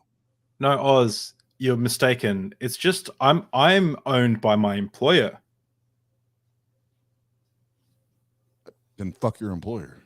No, obviously it's not the same. It's like people like to say like, oh yeah, I'm a slave to my employer. It's like, no, you're not. You can quit. Like, you're not like, well, no, that's what I mean by that. Well, fuck your employer. Walk away. Yeah, exactly. You don't have to be there. These people didn't have a goddamn fucking choice, man. That is ownership of a human. And again, I don't care what your cultural norms were way back in the day. That still does not mean owning a human as property is acceptable. That is okay. Fuck you. And second off, the one you brought up as far as women can't speak when they're in church. Women can't blah blah blah blah blah. Okay, you know what I know? Here's what I know. Jenna can speak, and she's a lady, and she can speak in this church. Absolutely, church. Absolutely. And I would refer to her on most topics. Like I'd prefer she speaks. She's much more sound and elaborate than I am. But you don't get to minimize someone's voice just because you're scared. Because you're scared that they may be smarter than you. You're scared that their voice may be more influential or more powerful than you are. And here is the problem with religion. And yes, now I'll say not just Christianity, but Islam. Fuck both of you when it comes to the way you treat women. And trying to silence and quiet and tell them that they're not worthy and they shouldn't talk and they shouldn't speak unless you give them permission. Oh, that's cute. That's cute. Because all that is more abusive behavior, more controlling behavior, and you directly line up with the gods that you prescribe to. Is they're gaslighting, abusive, controlling, manipulative assholes, and that's exactly how you're performing. So congratulations, and I feel sorry for their partners and the people that they have to choose to spend the rest of their life with, because that shit's gonna be disgusting. It's not just Islam. Like Islam is bad. Like fundamentalism of most religions is bad, in my opinion. But it's Hinduism has the caste system, right? Buddhism has some shitty things as well. Like and my understanding, and I say this over and over and over again, is religion is one of the most beautiful and amazing and awesome and interesting and until you think it's true. As soon as you think it's true and these are divine things from God, as soon as you stop viewing it as like humanity's first attempt to try and understand the cosmos and organize society, and yeah, there was some shit that was a bit fucked up back then, until you start seeing there's like divine commands from God that people should be separated into groups, or I mean, I know that there's some apologists right now typing in the comments saying, well, actually the caste is blah, blah, blah, or Islam is, well, actually God, blah, blah, like, I know there are ways to get around all this stuff, but if you take a fundamentalist perspective on these things and you go, yeah, there should be caste system, there should be women should be subservient to men and all that stuff, like you're making the creator of the universe look like a moron, not just a moron, but you're making the creator of the universe look like a misogynistic, racist maniac. And I'm sitting here saying, if there is a creator of the God, stop teasing God. It's not okay. Like, it's not cool, man. Like, if there's a creator of the universe, you're saying some really fucked up shit about the creator of the universe. If you think the creator of the universe represents that of what's talked about in the Bible or the Quran, holy shit, you need to back off. Like, stop teasing the creator of the universe, all right? Like, I come on the defense of the creator of the universe, because obviously there will be nothing like what's described in any of the holy texts that we currently have access to. So that's my little second rant. Oh my god, I'm going many rants today. I do want to move on though to advice for people. Like, we'll go into a bit of a Q&A, but we'll have some advice for people who may be deconstructing their faith, and what advice you'd give them. And then I've got a few questions. If anyone's got some questions, make sure you pop them in the chat, and we'll get to them. But first of all, what advice would you give to yourself when you first started deconstructing? When you first were looking at, as you say, that person was saying, the bald man on TV who was, what would you say to yourself? Oh, well, the first one's easy. Therapy.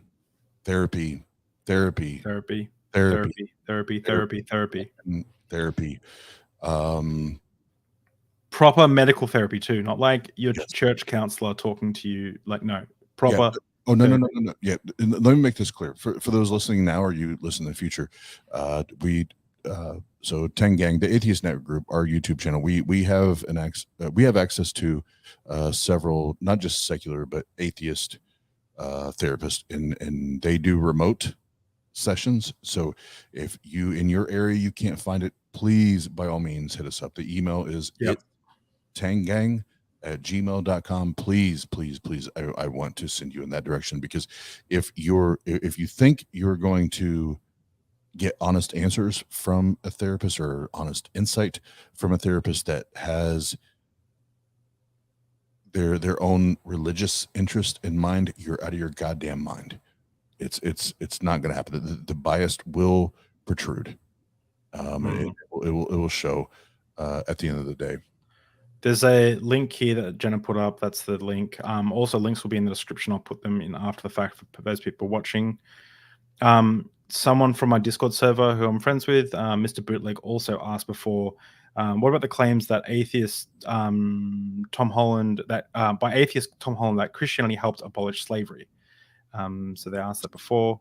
I would say they helped abolish. Yes, no, it's true. It's the Jordan Peterson talking point. There were Christians that helped abolish slavery, but they were doing that in spite of their religion. They were doing that in spite of Christianity. They were doing that because they were good people, not because of anything they read in the holy text, not because of anything Jesus said, not because of anything Moses said, not because of anything that was written in Exodus or Numbers or Deuteronomy or Matthew or what Paul said. They were doing it in spite of their religion. But yes. Stop that. I don't know. Sorry, I do not know what's in this, but it's making me extra spicy today because I'm getting fired up. Spicy. But Mr. Bootleg, I appreciate the question, and this is not directed at you. This is directed at this narrative. There were people that called themselves Christians that played a part in abolishing slavery. That's awesome. That's awesome. I'm glad that they provided their voices and their influence to help to end that atrocity and end that fucking bullshit. That does not mean, therefore, Christianity as a whole did anything. because we still know that not only did the Bible endorse, but Yahweh God actually gave the commands on how to treat the slaves. But then in the New Testament, where the Christians, the new day Christians in 2022 love to say, well, Christ came to fulfill the law and blah blah blah. Well, actually, I'm not going to all that, but you already fucked that up. That's not what it says. That's not at all what it says. Does not say that he came to abolish the law. He came to fulfill the law. But he said, I did not come to abolish it, but to actually uphold it. And you don't get to change it, not one iota, not one pen stroke. You don't get to bam, bam, bam. Did the Old Testament endorse slavery? The answer to the question is yes. For anyone who's interested, I recommend Dr. Josh's book. Absolutely. It's a breezy read. Look at this bad boy. Like it is. I've read that like 3 or 4 times now. I think it is. It's amazing. But the even in the New Testament, keep this in mind, neither Jesus or Paul, and I believe that once the New Testament kicked in and Paul came about, we're not talking about Christianity anymore. We're talking about Paulinism. That this isn't about Christ anymore. It's all about Paul. But neither of them nor Yahweh stepped on the scene like, listen, motherfuckers, slavery is wrong. It's done. And if you fucking do it, you're going to burn in hell. Like they done that. Just think about this. Hold on, David. Think about this. Just like they do with the LGBTQ plus community. Yeah. They say you will not inherit the kingdom of God. Why the fuck did Yahweh, Jesus, or Paul not say not only will the LGBTQ plus community not inherit the kingdom, but if you are a slave owner or if you promote slavery, you will also not inherit the kingdom of God? Why the fuck was that left out? They don't say that. They literally like so all right. I'm talking to God right now and I'm like, God, yes, the God of the Bible. Yes. Is it okay if when my nation rapes and pillages let's say pillages a nation, that I take the virgin girls for myself? Is that okay? As a New Testament Christian? Yes. Okay.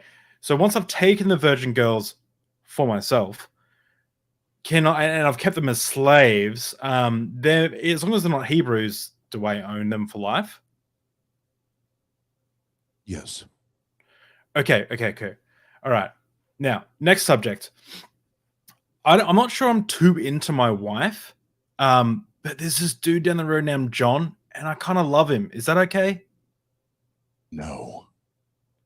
Right. Okay, I just wanted to get those two things clear. So take the virgin girls, rape and pillage, take the virgin girls, keep them for yourself. Loving someone of the same sex? No. Bad. Naughty. Cool. I mean, oh jeez.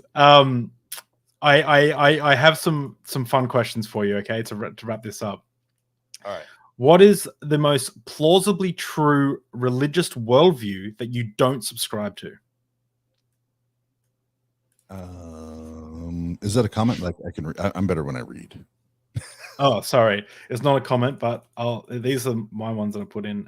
Okay. So just say it again. So sometimes it takes me 2 or 3 times to hear. I'll add it. I'll add the thing. What is the most plausibly true religious worldview that you don't subscribe to? So, like, none of them. Well, what's the most? Well, if you have to choose one that seems the most likely to be true, none of them. Okay. All right. Fair answer. None of them seem likely to me. I think they're all man-made, fabricated bullshit.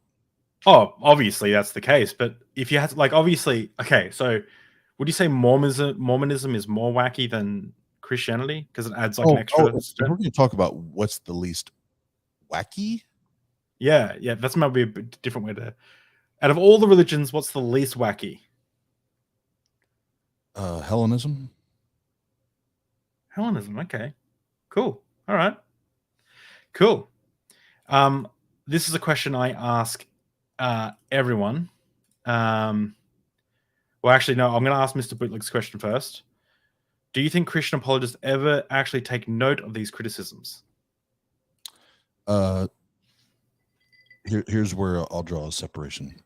Do YouTube or online Christian apologists ever take note of these criticisms? Absolutely fucking not. Not ever, not once, never. I reckon I'm a big simp for Michael Jones has changed his mind on some things, right? Like he may be crazy in my opinion, but he's the least crazy of a bad bunch. Hold up. Who'd you just say? Michael Jones, Inspiring Philosophy. He's a bro. He was on the second episode of Deep Drinks podcast. You don't reckon? That's the problem. He's a bro. That's the problem. No. You're talking, if you put Kent Hovind and Ken Ham and Inspiring Philosophy in a room, you're telling me that they're all on equal playing field? No. Inspiring Philosophy is way more reasonable. I think you're biased. I think you're biased. Because I don't believe that. I do not agree, but we can agree. But you're, as far as the folks that we would encounter day-to-day basis, whether it's at a local church or a local market or whatever, would they actually take notes and listen and want to learn from what we have to say, or criticisms or critiques? I think they do and would. But YouTubers, fucking your social media internet apologists, fuck no. Their egos and their attachment to their identities here far outweigh their ability to be objective. Yeah, I remember I was at work once, and I one of the people there is religious, and I used to go to church with them, and I said, oh, I've actually downloaded the audiobook of the NIV. I'm going to listen to the entire NIV Bible. And he goes, oh, you're going to give religion another chance, are you? Like, he was all excited, and he goes, you should become an apologist. And I was like, why on earth would I become an apologist? I was like, why would I want to defend something rather than just looking for the truth in whatever I find? Like, to me, apologetics seems for most of the time, not because apologetics is not just religious, but religious apologetics for most of the time seems like a dishonest endeavor from the get-go. You're trying to defend something rather than looking for the truth. Now, you can probably engage with apologetics and then go away and be looking at the truth elsewhere, but I sometimes wonder if they actually do that. I just want evidence. Yeah.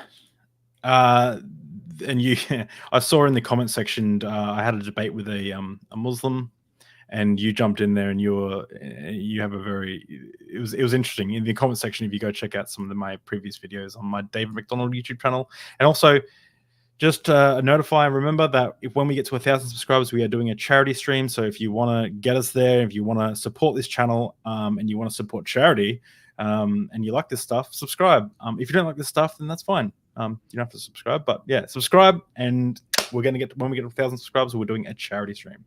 So the last question, one of the last questions I'm going to ask is, what, if anything, would change your mind? I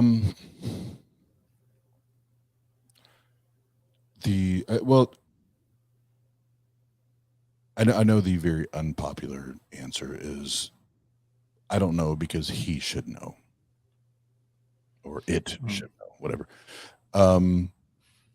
But I've tried to simplify that and make it as elementary as possible for me. Doesn't mean that applies to anyone else. And if this supreme creator, all the omnis, all the everythings, is there and exists and is relevant to our day-to-day lives, this is my current position anyway. There is a book called The 5 Love Languages, and Christians love this book. They eat it up because it teaches them how we should communicate to each other, especially in romantic dating or marriage like relationships, right? And how we understand how our partner needs to feel or hear or know that love is being communicated, because their language may be different than ours. So we need to make sure that we understand how they communicate. And am I being an efficient and effective communicator of my love to said person? So if there's a mere man, David, if there's a mere man that wrote this book that has five love languages, David, should not this God, whether it's the Christian God, the Muslim God, the Jidda God, whatever it is, Love that God. should this God not, or should he or should he not have a singular love language between it and I, that it knows exactly how to communicate, demonstrate, show,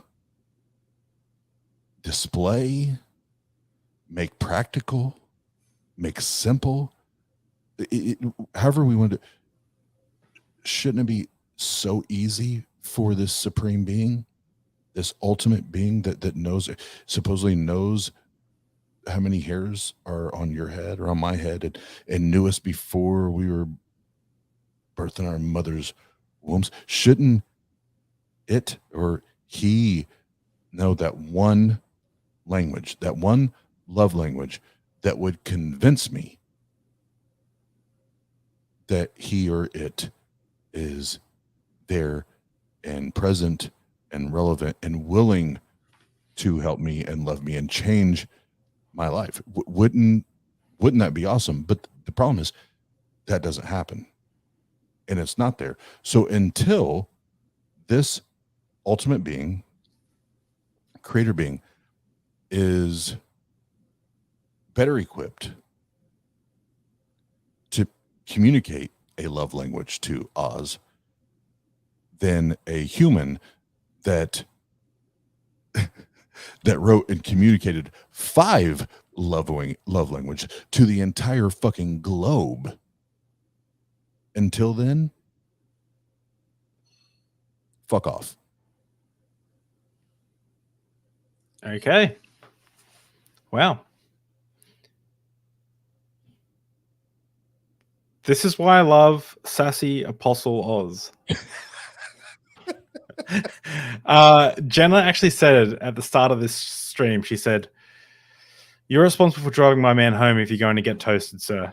I'm sorry if you are toasted, but make sure, obviously, you're not driving if you are, and you know that better than anyone.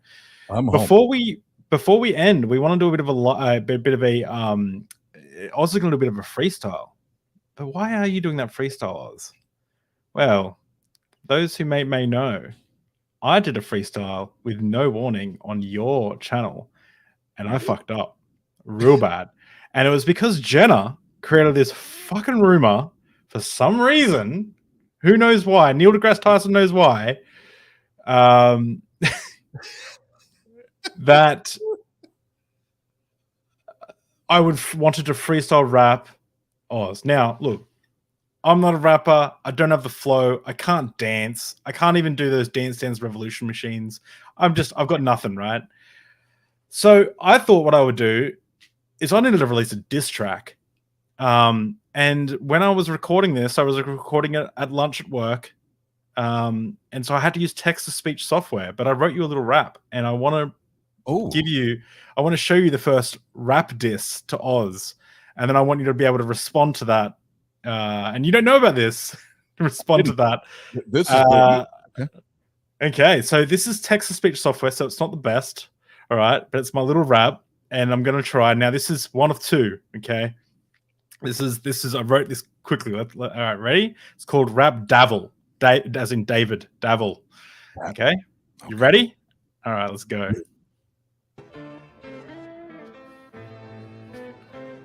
Yeah.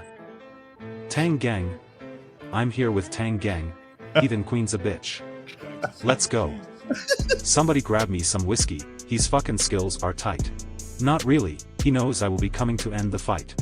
This is track 1, expect one more. 2 shots you'll be under the floor. Don't be scared, I'm still your friend. I just needed time to pick up the pen. So let's start with 2 facts. No cap, your lyrics are trash. Go back to the comedy club or stick around and I'll feed you this mash. Tastes tangy, like amateur soup. Oz, it's time to flow the coop. You'll never be me, my hair is thick, my brain is juicy and I've got a large camera. I'm sick of these baseball caps and these corny raps, let's talk about it. I'm sick of you using the same 10 verses and calling it freestyle, let's talk about it. I'm calling you out from Australia, dog, how does that feel? I'm 5 minutes from the beach, you live 5 minutes from corn, I feel your beef. Don't be scared to walk away, this battle has just started and I'm here to stay. I feel ya, dog, you've been practicing for years. I wrote this on my lunch break, I hope you shed no tears. This is the end of the line, 16 bars, round 2 will be the kill shot, you better be walking far. Don't be sad, the rap is done, now it's time to hear your puns. You 1 second. I'm trying to pull up. So, man, like, I know you got to nurse those wounds, get back to ICU. I mean, that was brutal. So, I need to hear this freestyle. I'm trying to pull up the Rap Devil instrumental. That way, I can go tit for tat. Okay.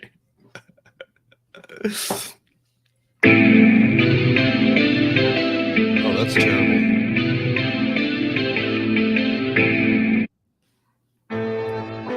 That's better.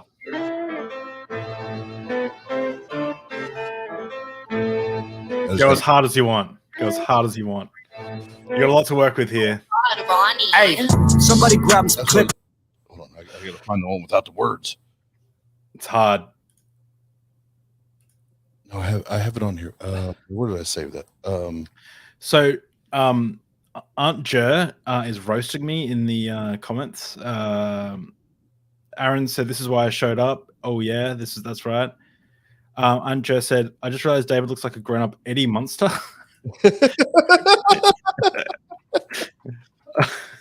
Hang on a sec. I gotta look up who that is. No, what? Because of my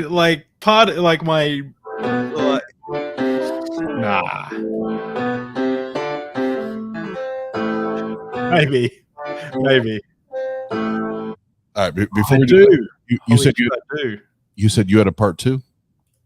Part 2 is the kill shot. That's your grave. That's the end. That's not released yet, but that's just that's the next diss track. That's the next one. Months away. That's Oh, months away. Oh, so it's not tonight. So you are any months away. All right, here we go. All right, let's get it. All right, hold on. I gotta get my levels. Everybody, hold on.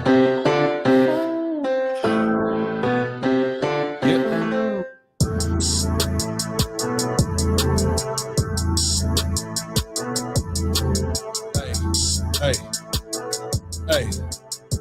Heathen Queen's a bitch. Hey. I'm here. Tang Gang. David's a bitch. Still but a bitch. Eddie Monster. I'm a monster on these tracks. Why you would try to attack? I'm the boss, god damn it. You should step back and try to floss them teeth. Hold on, I'm still getting my levels. Give me a minute. Give me a minute. Check. I can't hear myself. Yeah. You sound fine. You sound fine in this end. I know, but I need to be able to hear me. Oh, I didn't.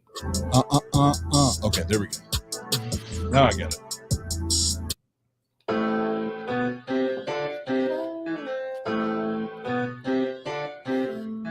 Here we go. Yep. What'd your boy say about he's close to a beach and I'm steps away from corn? Meanwhile, he thinks about me while he's looking on Pornhub, some porn, jacking off, whacking off, thinking about the boy OZ. I'm his fantasy. Yeah. Practically, I'm in here being a distraction, B. Yeah. Why'd you have me on deep drinks? Deep drinks. I told you I don't deep think on this podcast. Nah, I made these motherfuckers nod off fast. Yeah, and I get at it when I attack it. Yeah, I'm problematic when I get it. Yeah, and check the fucking heartbeat. Check the fucking heartbeat. Yeah. And what's the rhythm? What's the rhythm when I get up in them? I spit it. Yeah. And what's he talking about? What's he talking about? I think he tried to imply that OZ can't flow. Don't you know? This my shit, bro. When I do it, man, I break it down. And I'm kind of like God and Jesus. When you plant the seeds, I make this shit grow, yeah. And when I blow, It's like bombs going off. And you know me, Ozzy Kamikaze. I'll take myself out of the game, but you still remember my name. Yeah. That's it. That's all I got right now. Yeah, nice. That was good. I mean, that was good. I mean, you did better than me when I was put on the spot. Tang, Heathen Queen's a bitch. Yeah, that's it. Whoa, you just perfected it. That's how you got to start every rap. Tang Gang, Heathen Queen's a bitch. I love Heathen Queen, obviously. We all do. But thank you so much, Oz, for coming on. All your links that we've mentioned will be in the description. One last super fun question. What's a book you would recommend to someone who's deconstructing their faith? Oh man, I still have my box of books packed up, but I'll give you two. The first two that helped me. First is Seth Andrews, Deconverted. That shit I read. I don't know how many times I read and even listened to on the Audible. Big fan of Seth Andrews. Yeah, hell yeah! Shout out to Seth. He's a boss. He's a boss. And then obviously the late great R.I.P. The Hitch, Christopher Hitchens. God is not great. Religion poisons everything. That would be one that I would steer. If you like audiobooks, the audiobook of that is phenomenal. It has music in between. Like Hitch narrates it. It hits me in the feels. Like it's great. Yeah, and the other thing I want to point out, because it like we do need those books, the material, the content to help us through that. But we also need to equip ourselves, because now we're approaching this from a different perspective, and a different line of sight, so to speak. And this is and I'm not blowing smoke, because Dr. Josh is one of, if not my best friends. But get the Atheist Handbook to the Old Testament, both volumes, volume 1 and volume 2, because you need to be equipped, because there's so many other things in those books that you're not taught in church. We're not taught when we were in church.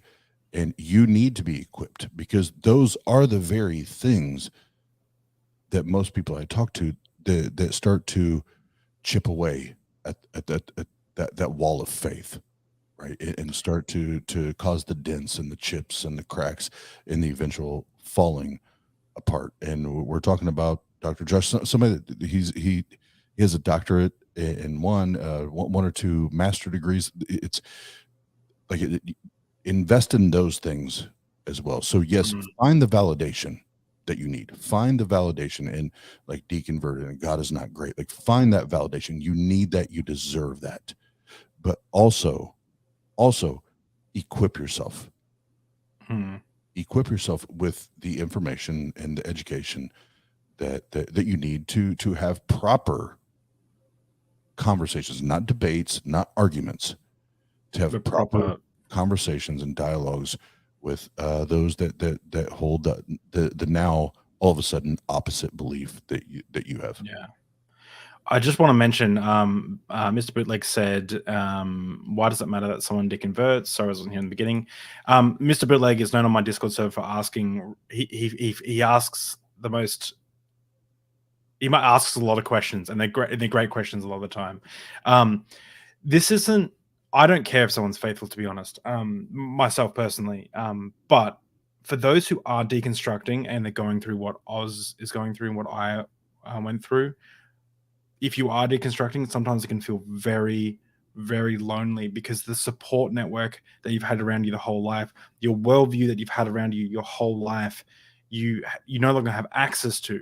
Like, you no longer can, like, pray that when you're stuck in traffic, then you're going to get to a job interview on time. You can no longer pray that God removes your anxiety, because you're doubting those very things. So a lot of the time, it's like you don't know how to navigate the world that you're kind of in, and it can be very traumatic. So if someone's happy in their religion and whatever, I disagree with your epistemological outlook on life. I disagree that we can have good reasons to believe in God. Happy to have a conversation about it. I could be wrong. They could be wrong, whatever. But if you are, and what Aunt Jess said, if you are deconverting, if you're someone who is deconstructing your faith, it's important. Like, reading these books, getting yourself in the community can really help with that feeling. And Jenna said, it's been extremely traumatic and some of the most depressing moments in my life, and that's very true. And there's something, just sorry to monologue, but there's something that I want to touch on briefly, and that is, when I was deconstructing my faith, it was the hardest and most heartbreaking time in my life. But on the flip side of that, it was like a double-sided coin. It was also the most exciting and the most interesting, because all of a sudden I could look at dinosaur fossils and be like, yo, these things weren't just make-believe, like, they're real. Like, dinosaurs lived 65 million years ago, and, like, I got some fossils up here. I won't pull them down, but I'm like, wow, I don't have to, like, make up these, like, jump through all these hoops to, all this stuff. So yeah, it was exciting, but it's also very heartbreaking for people, and that's what this, at least this stream, is about.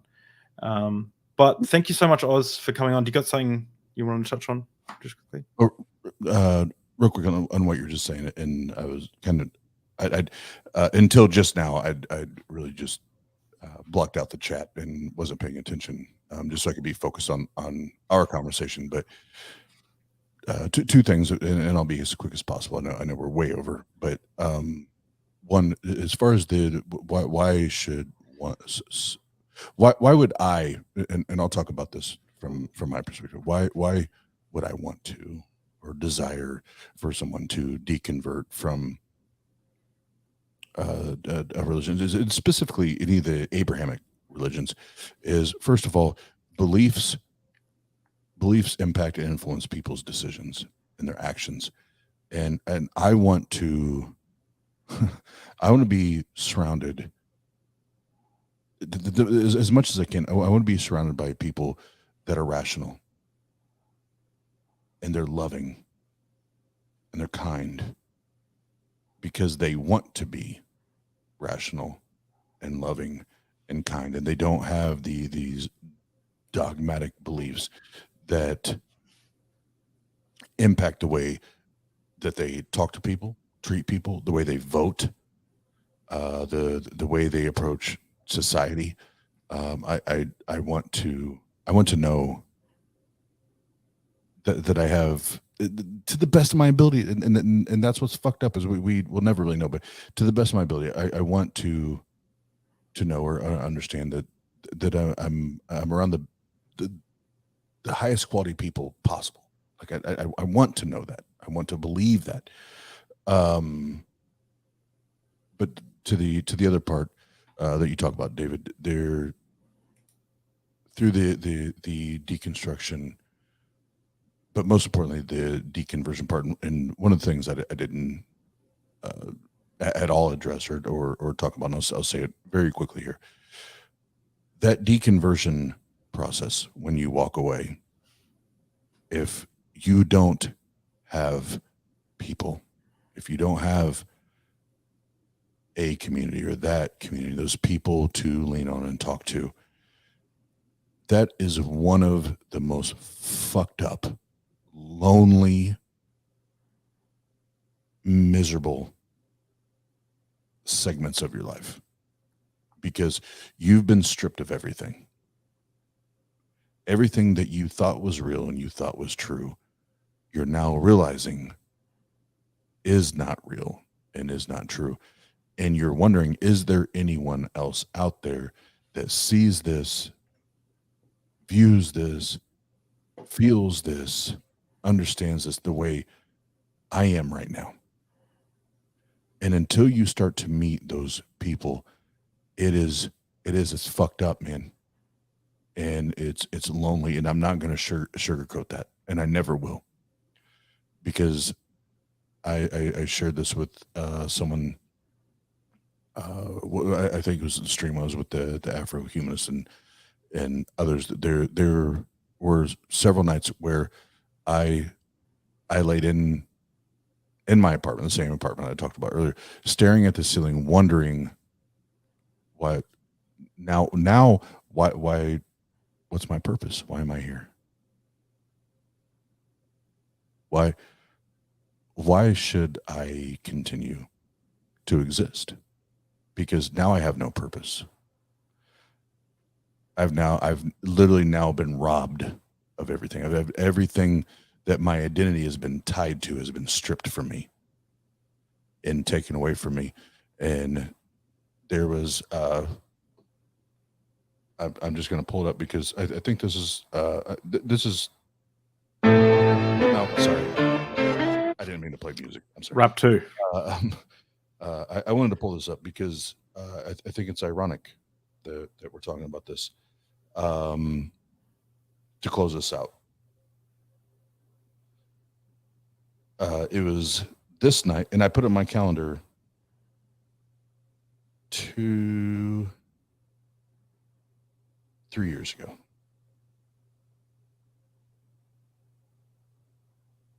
No, sorry, 4 years ago. And it was about the time I was going through the heat of this. And if you can read I don't know if you can read the top part of that. If not, Austin something night. Yep. So it says Austin's suicide night. And that was me typing it in there in a drunken stupor.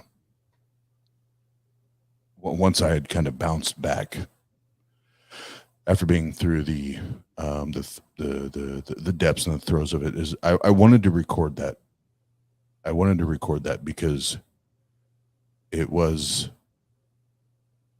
that night. It was when I shared with the Afro-humanists where I took an entire bottle of pills. I had drank an insanely amount of alcohol. And the only reason that I am still here is I had took so many pills and drank so much alcohol, I passed the fuck out. But I had my pistol laying, like when my buddy came, like he was worried, he came to my apartment and found me, and my pistol was laying right next to my head. And the only reason shit didn't escalate or get worse is because I passed the fuck out. Now, is that what every deconversion is or should look like or will look like? No. But again, I don't want to sugarcoat it, because for those that, especially if you're undiagnosed, untreated, like we have to talk about the real,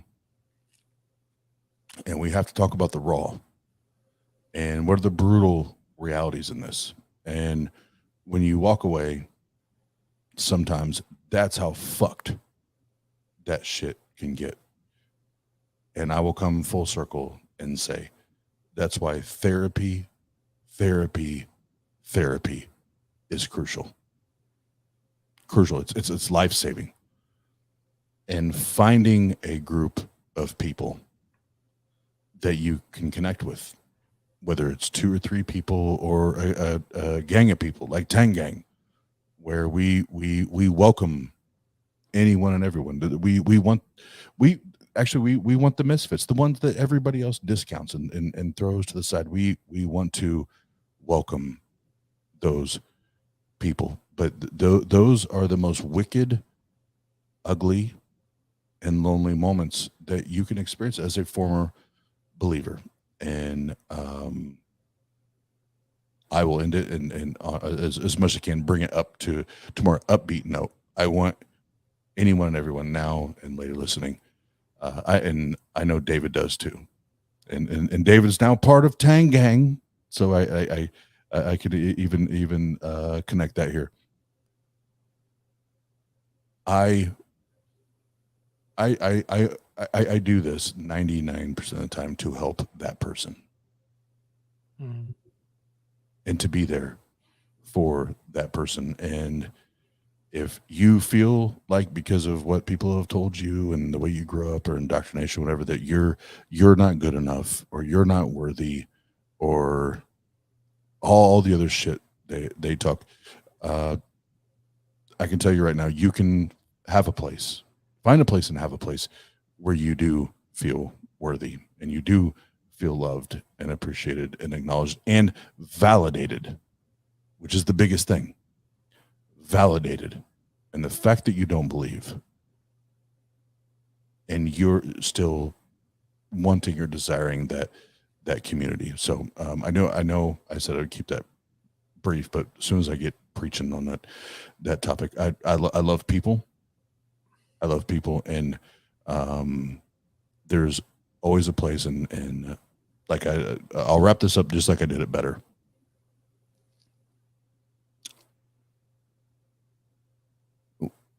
We, you, I, but you, whoever's listening, you're not alone. You're not by yourself. You are not alone. And you have a gang of people. You have a gang of people that want to love you, love on you, be there for you, and help you, and holla at your boy. Sorry, David. I went the fuck off. No, I was like, that took me very off guard. I'm sorry that you've been through that. And for anyone who's listening, it's suicide and everything that comes along with the feelings of that.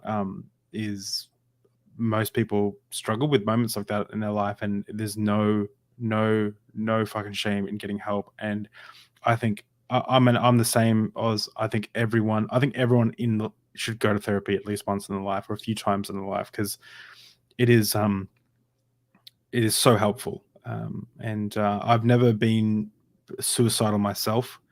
However, but there's been times when I've said that I was hoping to die. So I never planned anything, but I can relate to I remember literally taking solace in the idea of not living anymore. I mean, I was suffering so much with my mental health.